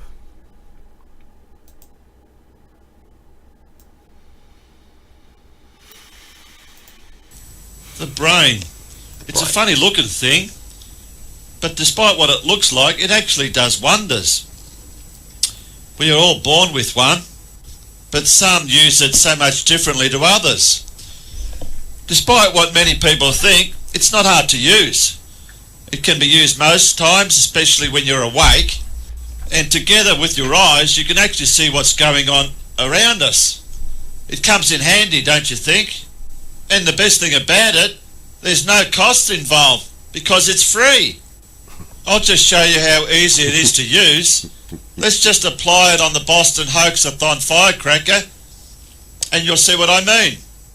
Now the story goes, this guy, who apart from a couple of photos we never see actually moving in any videos, was carrying a backpack, and inside it just happened to be a pressure cooker bomb which was full with carpenter nails, rusty nails, ball bearings, plastic, everything you'd want to find in a hardware store. Now let's put that brain to test. Does this tiny bag look like it has a pressure cooker bomb inside it? And if you answer no to that, then your brain is working. And that's a good thing. Yes, we have to admit that pressure cookers aren't very big, are they? Okay, we're going to bring you more of this later tonight. Yeah.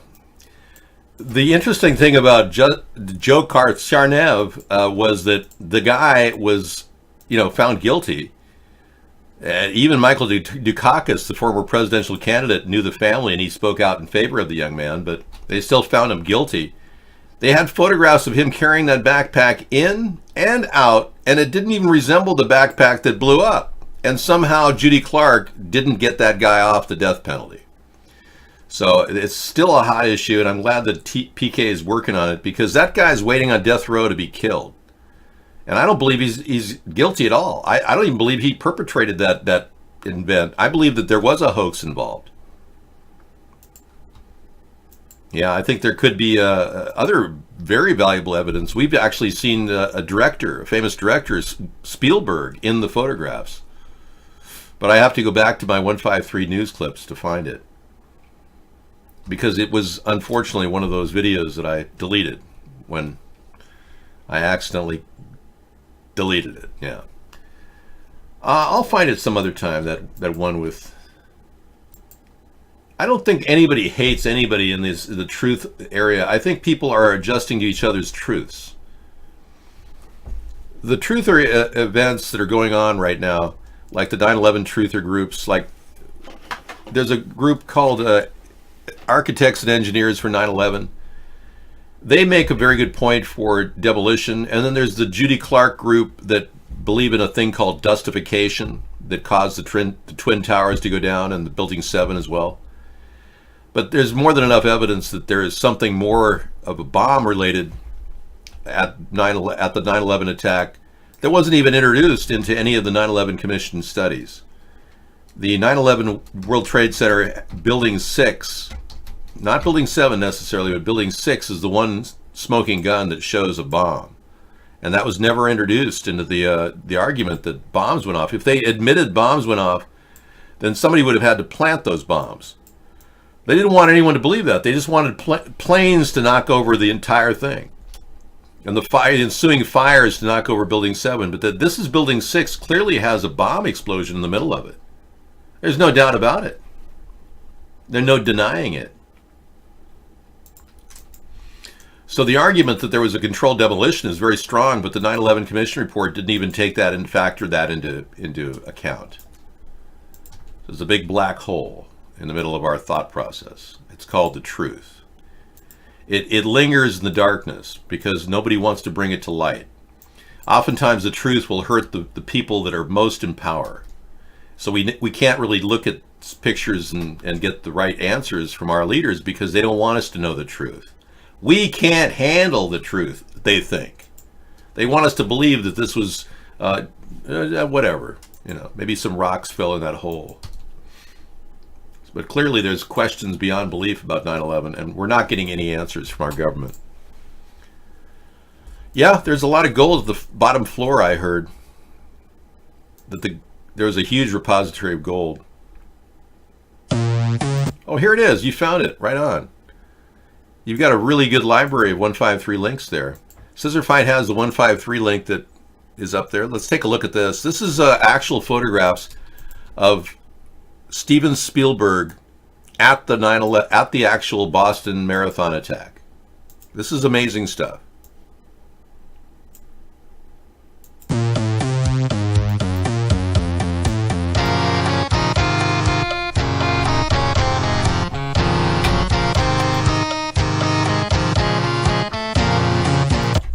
Yeah, just see when they saw him on TV news, right there. There he is zooming in on him. They actually hired Steven Spielberg to orchestrate this event, this crisis event. But why? So accustomed to his friendly smile, yeah. And we're too accustomed to his friendly smile. It's the same guy, yeah, look at that. Exact same person. Great link. I'm going to pass that over to the other room over there. Here it is, folks. This will blow your mind. It's Steven Spielberg at the Boston Marathon attack. Yeah, isn't that amazing? Add the ones seeing it for the first time. He appears 3 times. This cowboy guy that was all over the place. He was one of their stand-in actors. Remember the guy with the injury to his leg? Everyone saw him. He had this bone sticking out. That guy actually, oh, here he is. Here's Steven Spielberg directing. See it right there?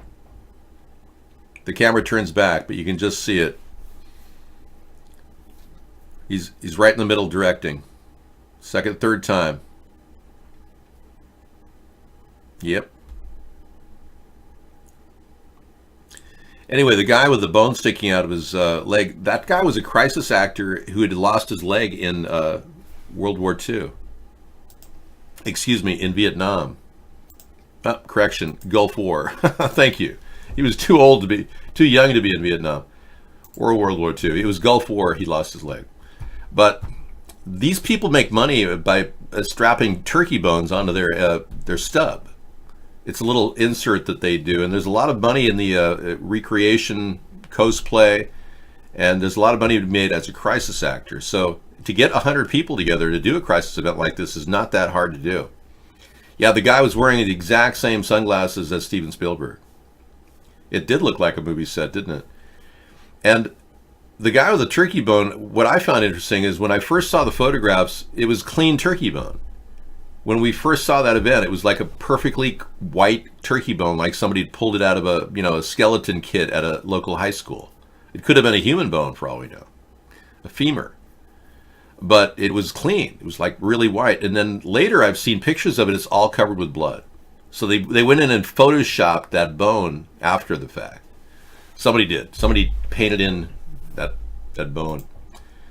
Yeah. Okay, I think it's time for a change venue. The green light's kind of bugging me. Let's go over to the other side.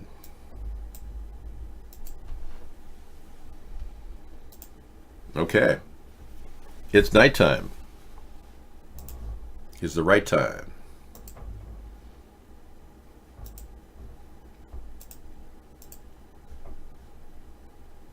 Okay, we played that one. I'll be playing that later. Oh, this is the story that Add the One brought in. Trump administration wants to snoop on disabled Americans. They're going to try to follow them on social networks to see if they're real or not, when we know that most people who collect disability are real. They're not faking it. Thank you for that, Add the One. Biden's latest... No, I don't want to get rid of that. Former CNN contributor Simone Sanders does not want white people leading the Democratic Party. Or at least she used to feel that way. Huh. She was just tapped to serve as senior advisor to the former Vice President Joe Biden, who announced his long-expected 2020 presidential run on Thursday. Of course, if Biden has any success, he, a white male, would be the nominee of the Democratic Party. But after Trump took office in 2016, Sanders said during a CNN segment that we don't need white people leading the Democratic Party right now. Huh. Well, I do declare, I don't think it's her decision to whether white people or black people are going to lead anything. So that's what I mean about the Democratic Party. Who the hell do they think they are? Allowing a racist black woman to dictate what they're going to be? I mean, my goodness. Yes, racism crosses all colors and lines.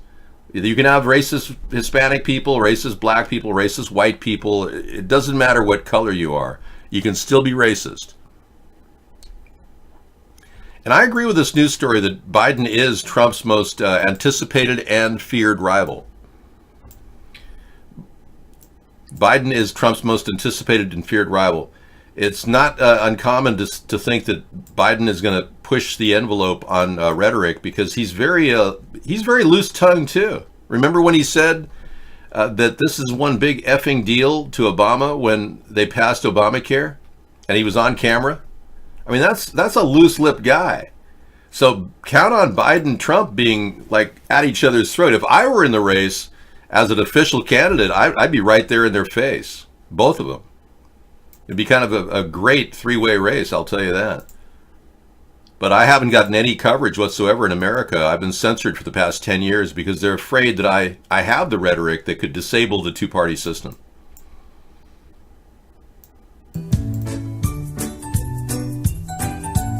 Oh, okay, so YouTube, let's play this for you on another channel. Yeah, Censorfight did some research on the event in Sri Lanka that allegedly killed 290 people. And he found out that YouTube restricted Sri Lanka fake bombing news posted before it happened.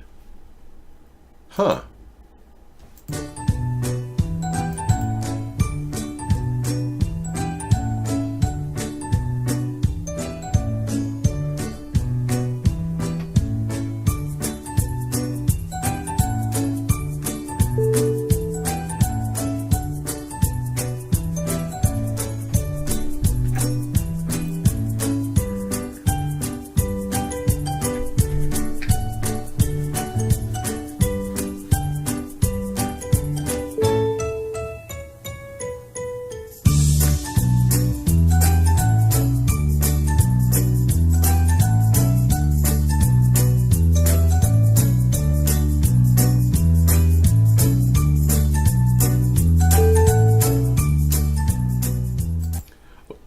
I'll play the rest of it in a second. It does seem like they didn't want anyone to know that there was a numerical difference in the time of the postings. There were some postings that dated the 14th of April when this event happened on the 19th, and Scissorfight posted that, so his account had been approached for doing that, and it's just telling the truth. You only showed Google text. Yeah, they don't want even that to get out. It's unbelievable. There's no violence in any of the video you showed. It's unbelievable. Oh, wait a second. I better hang on. I can't play it on my video because I'm recording this. All right, so we will not play that section. I'll play it later. It's good I stopped. Otherwise, my video is going to be pulled as well. Right. They did that to a video I had 2 years ago. It was unbelievable. You know, it's beyond belief. They're going through every video and pulling them. These people are afraid the truth is going to get out and it keeps spreading. Now, police have been staging a lot of these crisis events all over the country, and they're doing it again. Police staged terrorism exercise at Fort Gillem. Accumulated victims outside, wounding others. Officers quickly arrive after calls of shots fired, multiple shooters and people down. They engage one gunman outside the front doors. You know, their duties were to go in as quickly as possible, but still safely, and take out the threats. No longer a full military base, the Enclave here is one of the only U.S. military installations where they don't have military police guarding the facility. Instead of MPs first responding, here it is local police, Forest Park PD. The officers take out one gunman, then go in to clear the building as some inside evacuate and others wounded escape. Trying to make it as real as possible, they fire real guns, but with simulated rounds of small paint pellets that can still hurt. You still get that same, or relatively close to that same feeling. You betcha, you know, and being a crisis actor is helping advance the knowledge of crisis events. So everyone who participates in these programs is serving their country. And every one of them signs that non-disclosure agreement and makes sure that if they reveal the truth about the event to public news agencies, that their entire family will lose everything, all the money in their GoFundMe account, and they'll be sent to Leavenworth, where they'll spend the eternity, much like North Koreans spend time in Camp 22. Yeah, so if you sign a non-disclosure agreement, you're indemnified. Hey, Steve-Boo. What's going on, man? Yeah, so crisis actors are definitely anybody who's just in need of money, like Christine Lenoinen. Remember her?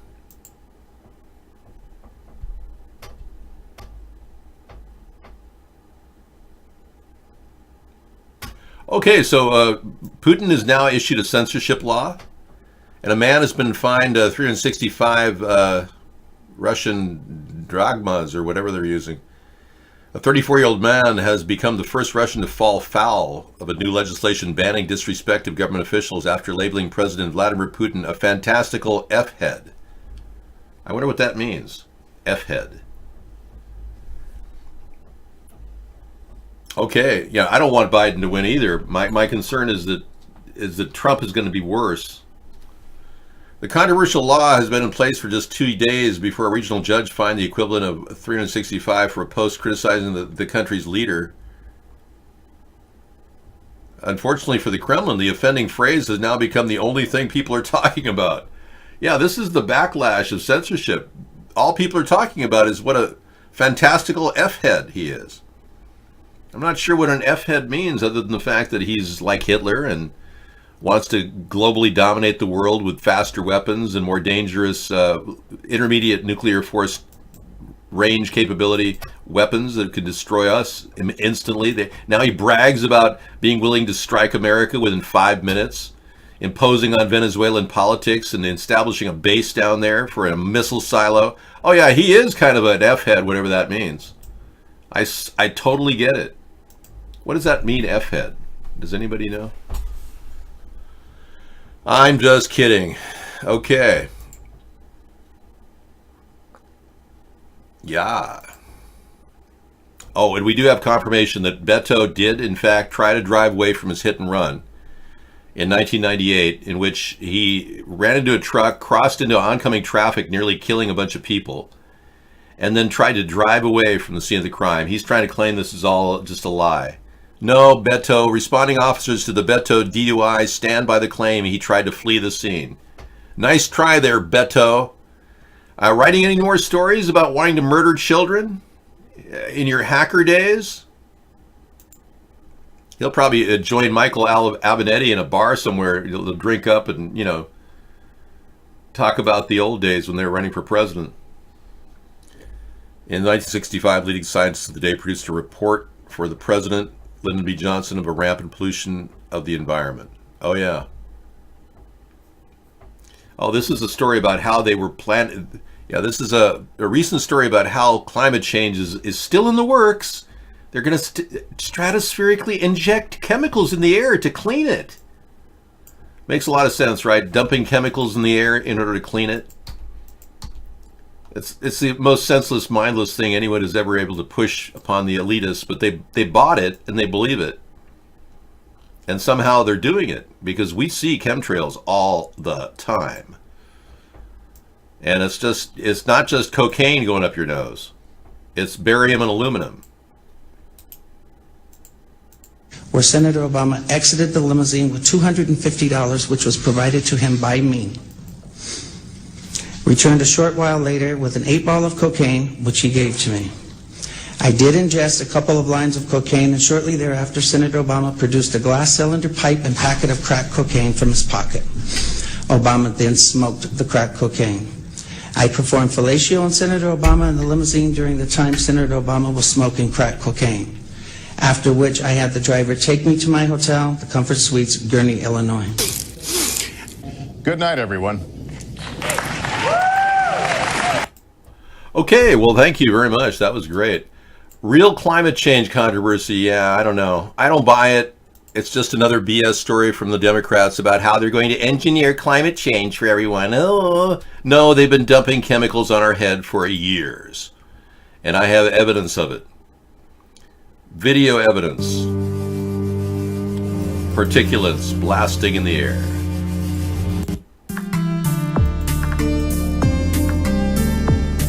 Nice melodious music. Kind of elevator music.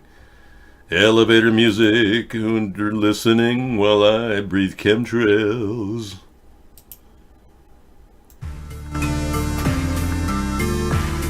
It's pretty cool to see all these things up close and personal, and our government does nothing to address this issue. Absolutely nothing. I'm back. Welcome. Uploader, account, explanations, site info, ramblings, etc. Okay, we got another video on 153 News coming up. Everybody at 153news.net. I hope you guys are doing fantastic. Man, the site is growing. The site is growing a lot. It's very interesting to see the people that check in and check out and various things. Traffic is definitely down since the New Zealand hoax, but that's good. That's a good thing because people know exactly where to find us and they know exactly where to come for the truth. And it's very important that they know where this is because watch the next hoax. Watch the next hoax that they completely censor and watch the kind of traffic that 153news.net gets up. And every big hoax and every time that we defend freedom and every time that we stand against these criminals that are trying to take our free speech away, we're one step closer to being the legitimate source for all things news. Yeah. And so with that, I wanted to talk to you guys a little bit about what it takes to get an uploader account here. Because we've, and number one, guys, number one for you guys that are trying to get an uploader account that we deny. We deny a tremendous amount of people right out of the gate. And it has nothing to do with censorship. What it has to do is it has to be in this niche. It has to be in the formula that we're in right here, right? And I'll tell you right out of the gate, I do a tremendous amount of preaching out of the Bible. I do a tremendous amount of teaching, preaching, all sorts of stuff, but I never bring it to 153news.net because it doesn't fit the niche. It does not fit. What I believe as my personal beliefs are not what everybody at 153news.net has. And most people don't have the same beliefs I have. And so I don't bring that there. What I bring are the videos that are opening people's eyes, stuff that's censored, right? We don't want to just get a collection of garbage, stuff that isn't going to be censored, stuff that just remains and remains on YouTube, remains on the internet. The special thing about 153news.net is that we want the stuff that is dangerous. We want the stuff that will open eyes. We want the stuff that people, it's an aha moment for people, right? That they see these videos and they're able to put things together. So if there's absolutely no risk of being censored on YouTube, then that's not the stuff that we want here. We want the hard-hitting, hard tales of truth. And that's all we need. So guys, please don't get angry when we have to, deny accounts. We have a tremendous amount of people that try for upload accounts. And if it's not right in the area that we're trying to hit, we have to deny it because there's a ton of other places you can do videos that you can put it up there. We are what I believe is the source of real truth. And, we have an incredible amount of people here. We have an incredible amount of eyes that are open. And the content creators, as you see, are people that understand the truths. And let me give you a couple examples of people that we deny, right? The people that are hard-hitting Q supporters that sit there and go, Q is the legitimate deal and all these people are being hung and Guantanamo is this and we're the plan, the storm is here, the execution, right? All this kind of stuff. That's garbage. That's garbage because I totally agree with him, and I'll get more of this video from later tonight. But yeah, I totally agree. The QAnon group is a hook, line, and sinker alt-righters who are just sucking up to Trump thinking he's stopping the deep state. And yet he hasn't prosecuted Hillary Clinton at all. And they don't even look at the truth that's facing them that Trump lies incessantly. These guys are good guys. They're trying to get the truth. We don't want a liar as a president. And if networks like 153news.net are born out of this censorship at YouTube, so be it. I don't know of a lot of places you could just upload YouTube's videos other than 153. There are not that many stations out there that will take upload videos. So he's upset. He's got people upset because they can't dump their alt-right stuff, QAnon, in there. Yeah, well, I only listen to QAnon because they do pick up information that's just related, like the pedophile rings. That's relevant. But Donald Trump isn't stopping Jeffrey Epstein. Donald Trump isn't exposing a pedophile ring. He's not doing any of that. And these people that keep pitching that are just hook, line, and sinker in Trump's court, and they're fighting for the status quo without even realizing it. And they're thinking in their mind that they're somehow challenging the deep state. It's absurd. Whew, wow, it's almost like I've been getting nonstop information out to you. I want to just sit back and relax till the end of the show. So Sarah has a much more relaxing stance in the show, and I kind of like that. Amazon isn't the only company that paid zero taxes last year. I said this before. Chevron, JetBlue, IBM, and U.S. Steel were among many other companies. According to a new report from the Institute on Taxation and Economic Policy, 60 profitable Fortune 500 companies have paid zero taxes in 2018. There's a list of these people. Unbelievable. See, all the tax credits and deductions have to go. These companies are taking full advantage of this, and what my flat 10% tax would do would be automatically get at least 10% out of these people, these corporations like Amazon. And with an annual income of $13 billion, Amazon could easily pay $1.3 billion to the U.S. government, and that can't hurt. Actually, I originally supported Biden in 2008. Ironically, in 2007, before I actually became an America's Third Party member, I was a Biden supporter. I was a Democrat. At the time, I believed in Biden, and then I saw over the years him soften up and become this real creepy, pervy guy. And he just never stood up to Obama on any level. And he's trying to ride the Obama wave, and everyone knows that's kind of reached the point where it's no longer a wave, it's more of a puddle. And it's gross. Obamacare, we're floundering in massive overspending. The Democrats are still dealing with systemic flaws that they have in their party that Biden will never stop, never change. The more progressive Democrats I would appeal to on many levels, because I would step out of the box of the two-party paradigm we're in and offer alternatives that many people would call socialism, but we call it hybrid capitalism to stimulate the economy. The difference between hybrid capitalism and socialism is that we don't take over your government, we don't take over your industry, we won't take over your property. We're not socialists. And hybrid capitalists actually believe that the government can get a return on investment and compete fairly in the free market, so that we don't have to rely on taxes solely to fund the government. And this is a brand new concept when you think about it, because most government operations are funded with expanded credit. But we wrote a book called Hybrid Capitalism, which we believe is the template for growth in our economy. And we wrote it back in 2012, and here we are. 7 years later, it's still very applicable in every way. It takes industries that are failing, like the generic pharmaceutical industry is doing really well, but there's a lot of people that won't even pay for healthcare and blood pressure medication and diabetes medication because it's too expensive. If we offered a lower cost generic alternative, we'd be meeting a market that right now is sitting there getting sick.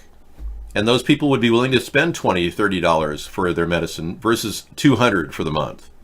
So we meet that market with a hybrid capitalist idea of generic medicine production. And the government gets return on investment from that. So we can actually use the profits that we make in that niche market to build solutions like a 24/7 anti-cancer clinic, a way of curing cancer, a 24/7 cancer cure clinic that can solve problems that with scientists working round the clock that we're not doing. We shouldn't even have people sleeping. The cancer problem is so serious, we have to move faster and solve the problems with low-cost solutions. So that's just one of the ways we have a return on investment looping the money the government makes.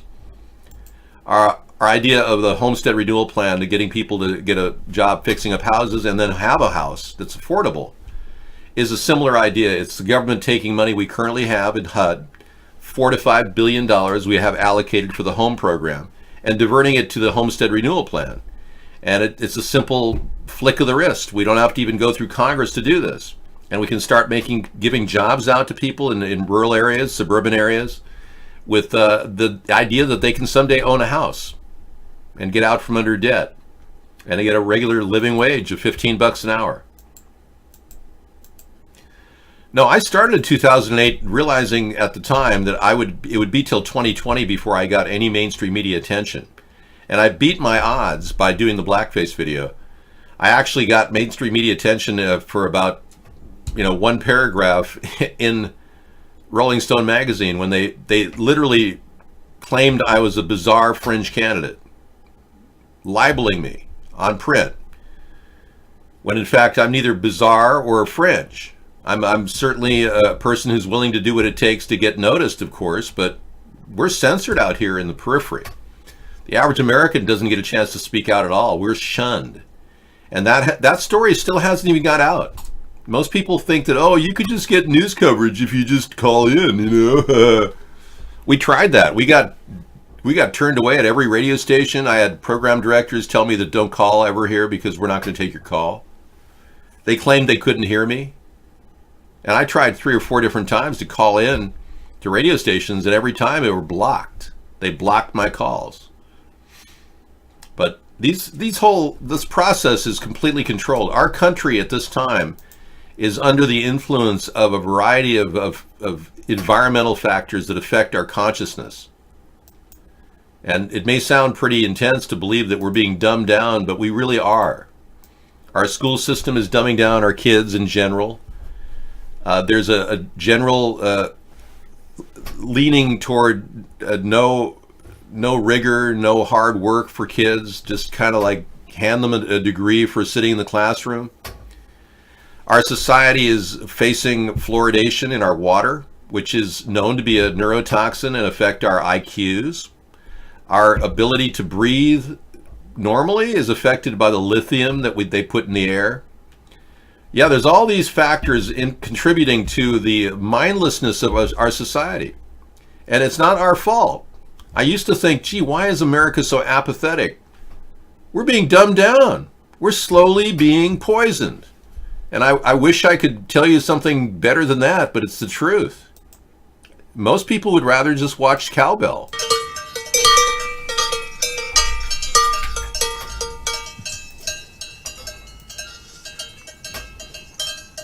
What?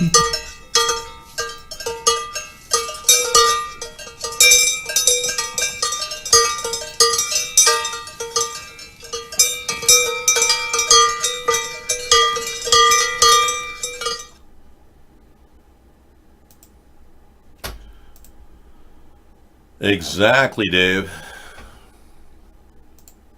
So I'll round out a little bit more. I'm working on a 15-minute segment I'll be working on called Collusion 2.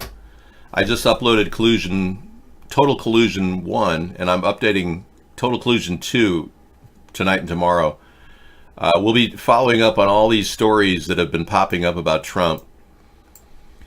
And nobody's going to be able to see his tax returns. He's got staffs of people, lawyers, trying to prevent anyone from accessing his tax returns. And the IRS even seems to fail to meet the congressional deadline, which means he's using the IRS, obstructing justice with the IRS. He controls what they do.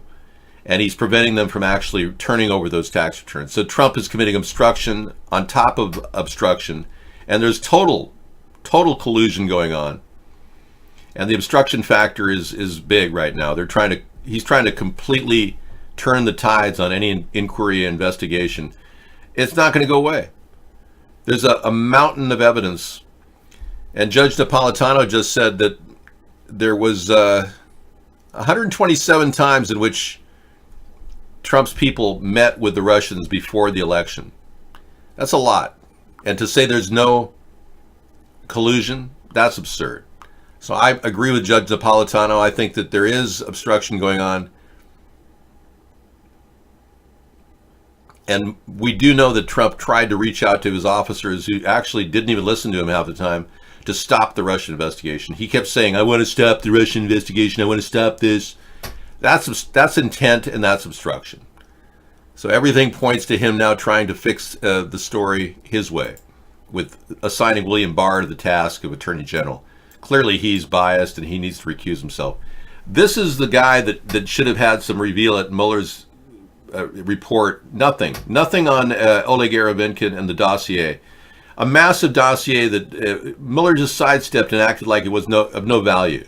This man lost his life delivering the sex tapes to Christopher Steele.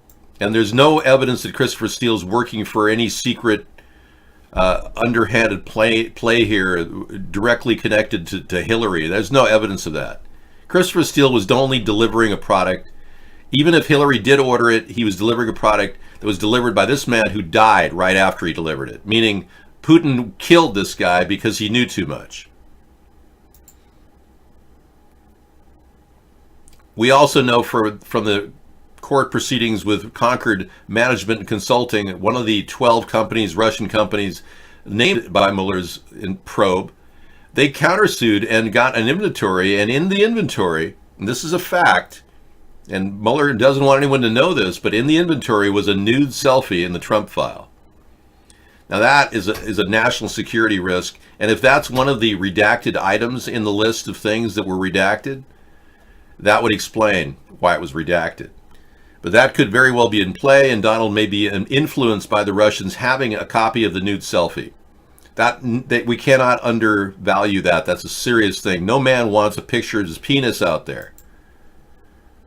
It's not something men just take pictures of their penis unless, of course, they're, in some hot sex experience with their lover or something. Yeah, like Jeff Bezos was. And then he did reference the PP tape, Mueller did, but only a side tape.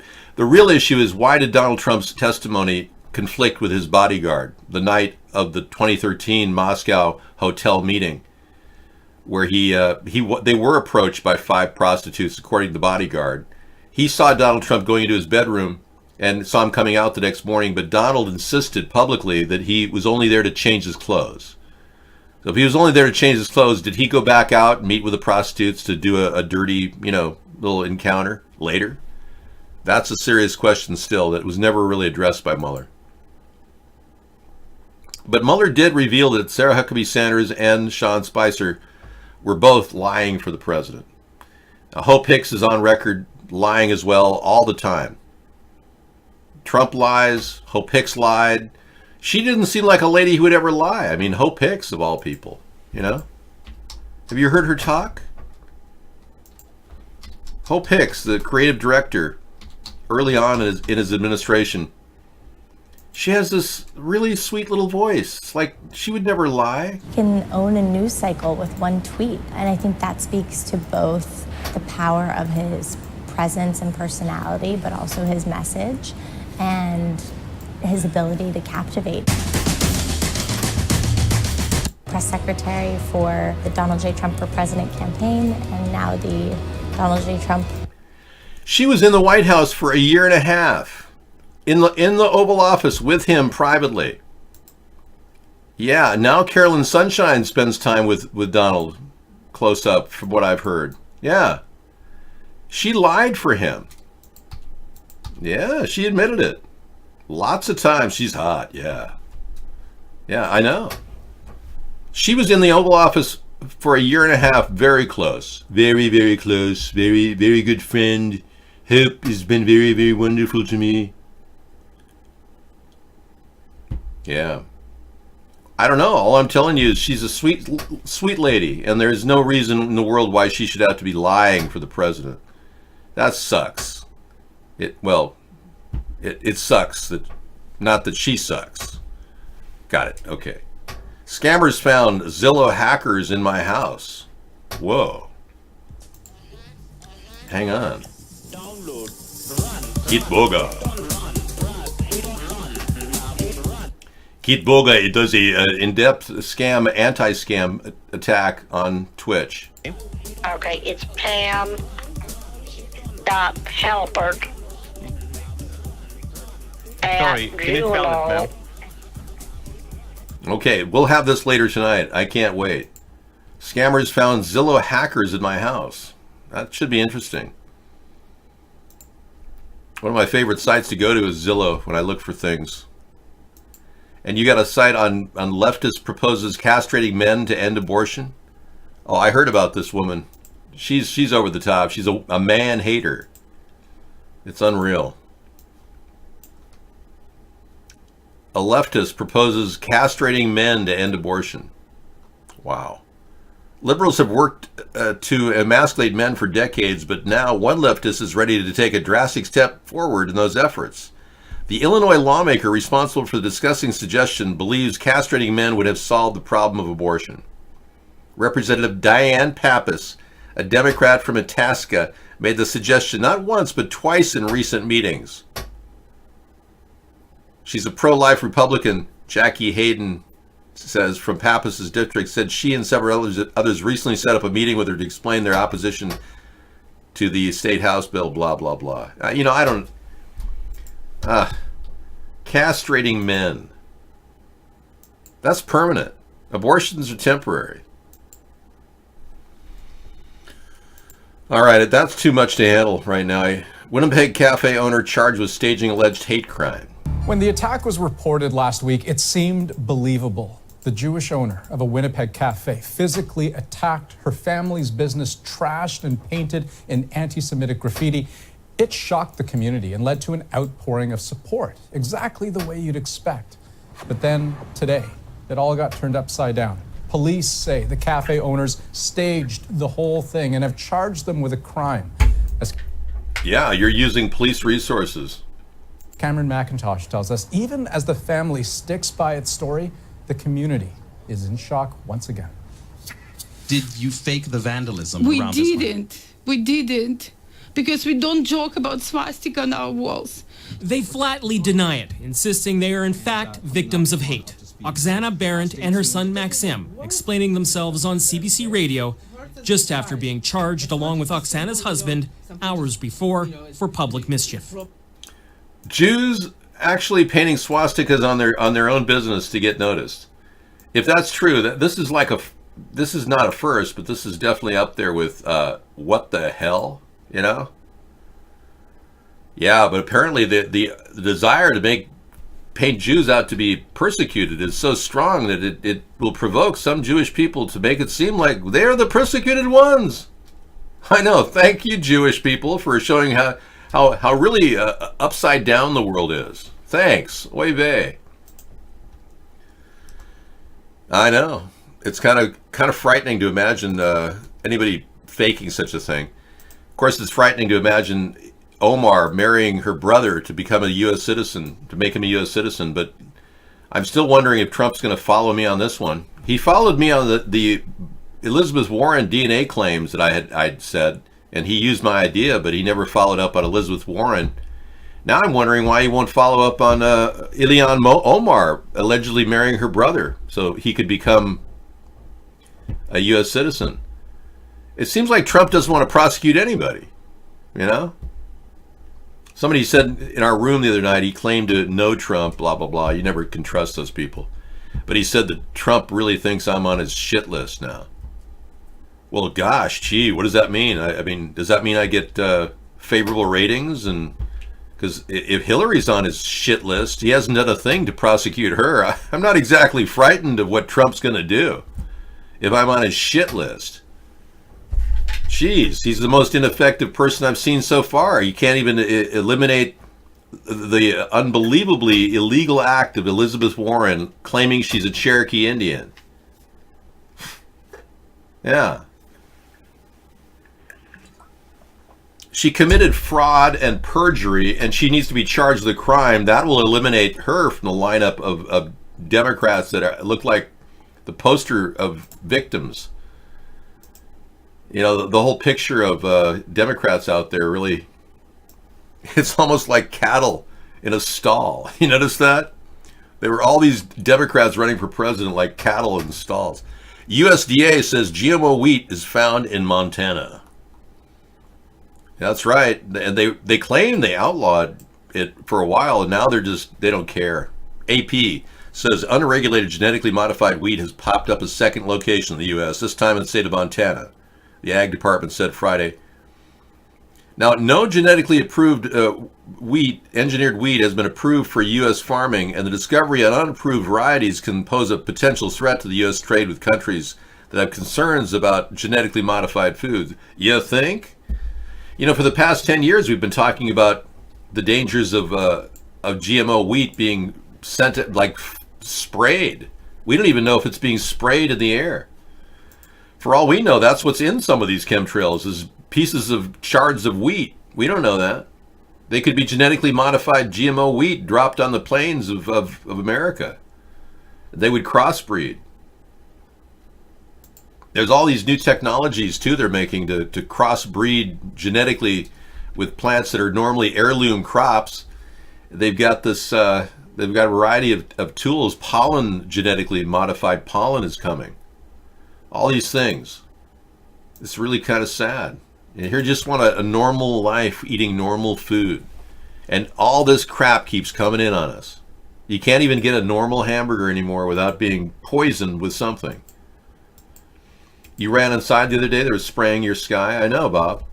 It sucks to have to run inside, and I turn my air filters on full tilt. When I go outside in this beautiful area I live in, and I see these chemtrails being dumped on my head, I immediately go inside and turn my air filters on full tilt. That's what I recommend all of you do. And if you haven't purchased a new air filter in a while, I recommend the kind that you can clean out in the washing machine. So if you want to find one of these, they are available. I'll show you one.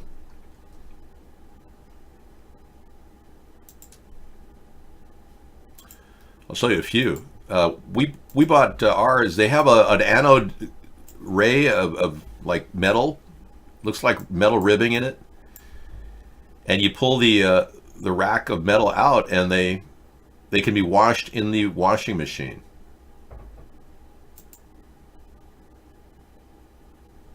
Anyway, that's the kind you want. The ones with HEPA filters are good, don't get me wrong, but you have to constantly replace the filters. Yeah, I have the Brookstone Ionic air filter. I have that one. I got a 2-for-1 deal on it, Christmas time.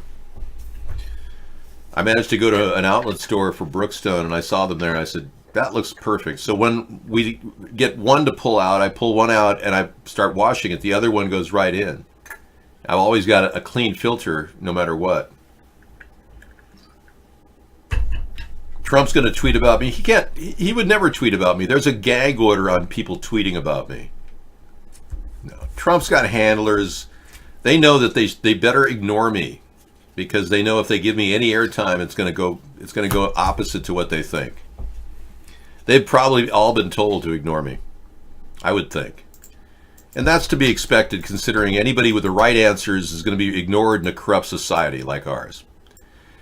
People just can't trust our leaders anymore. We just don't have any honest people running for office.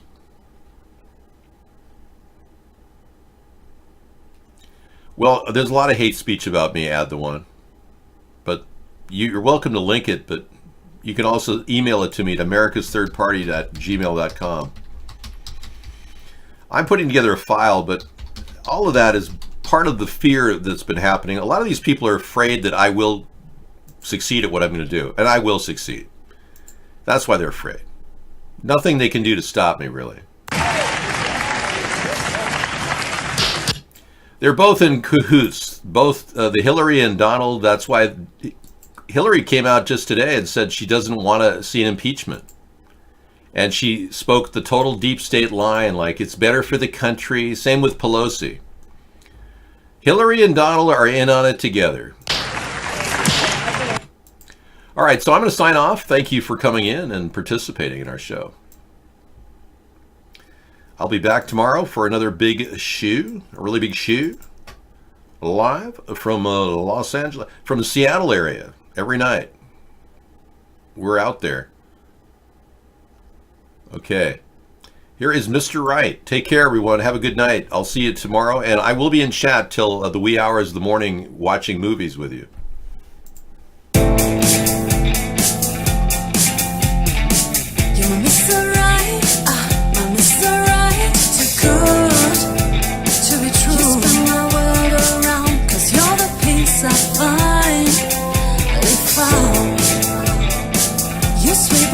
My feet, my heart stops to beat. Cause you make me melt away. My Mr. Right, too good. Just turn my world around. Cause you're the peace I find. We found. You sweep me off my feet, my heart stops to beat. Cause you make me melt away.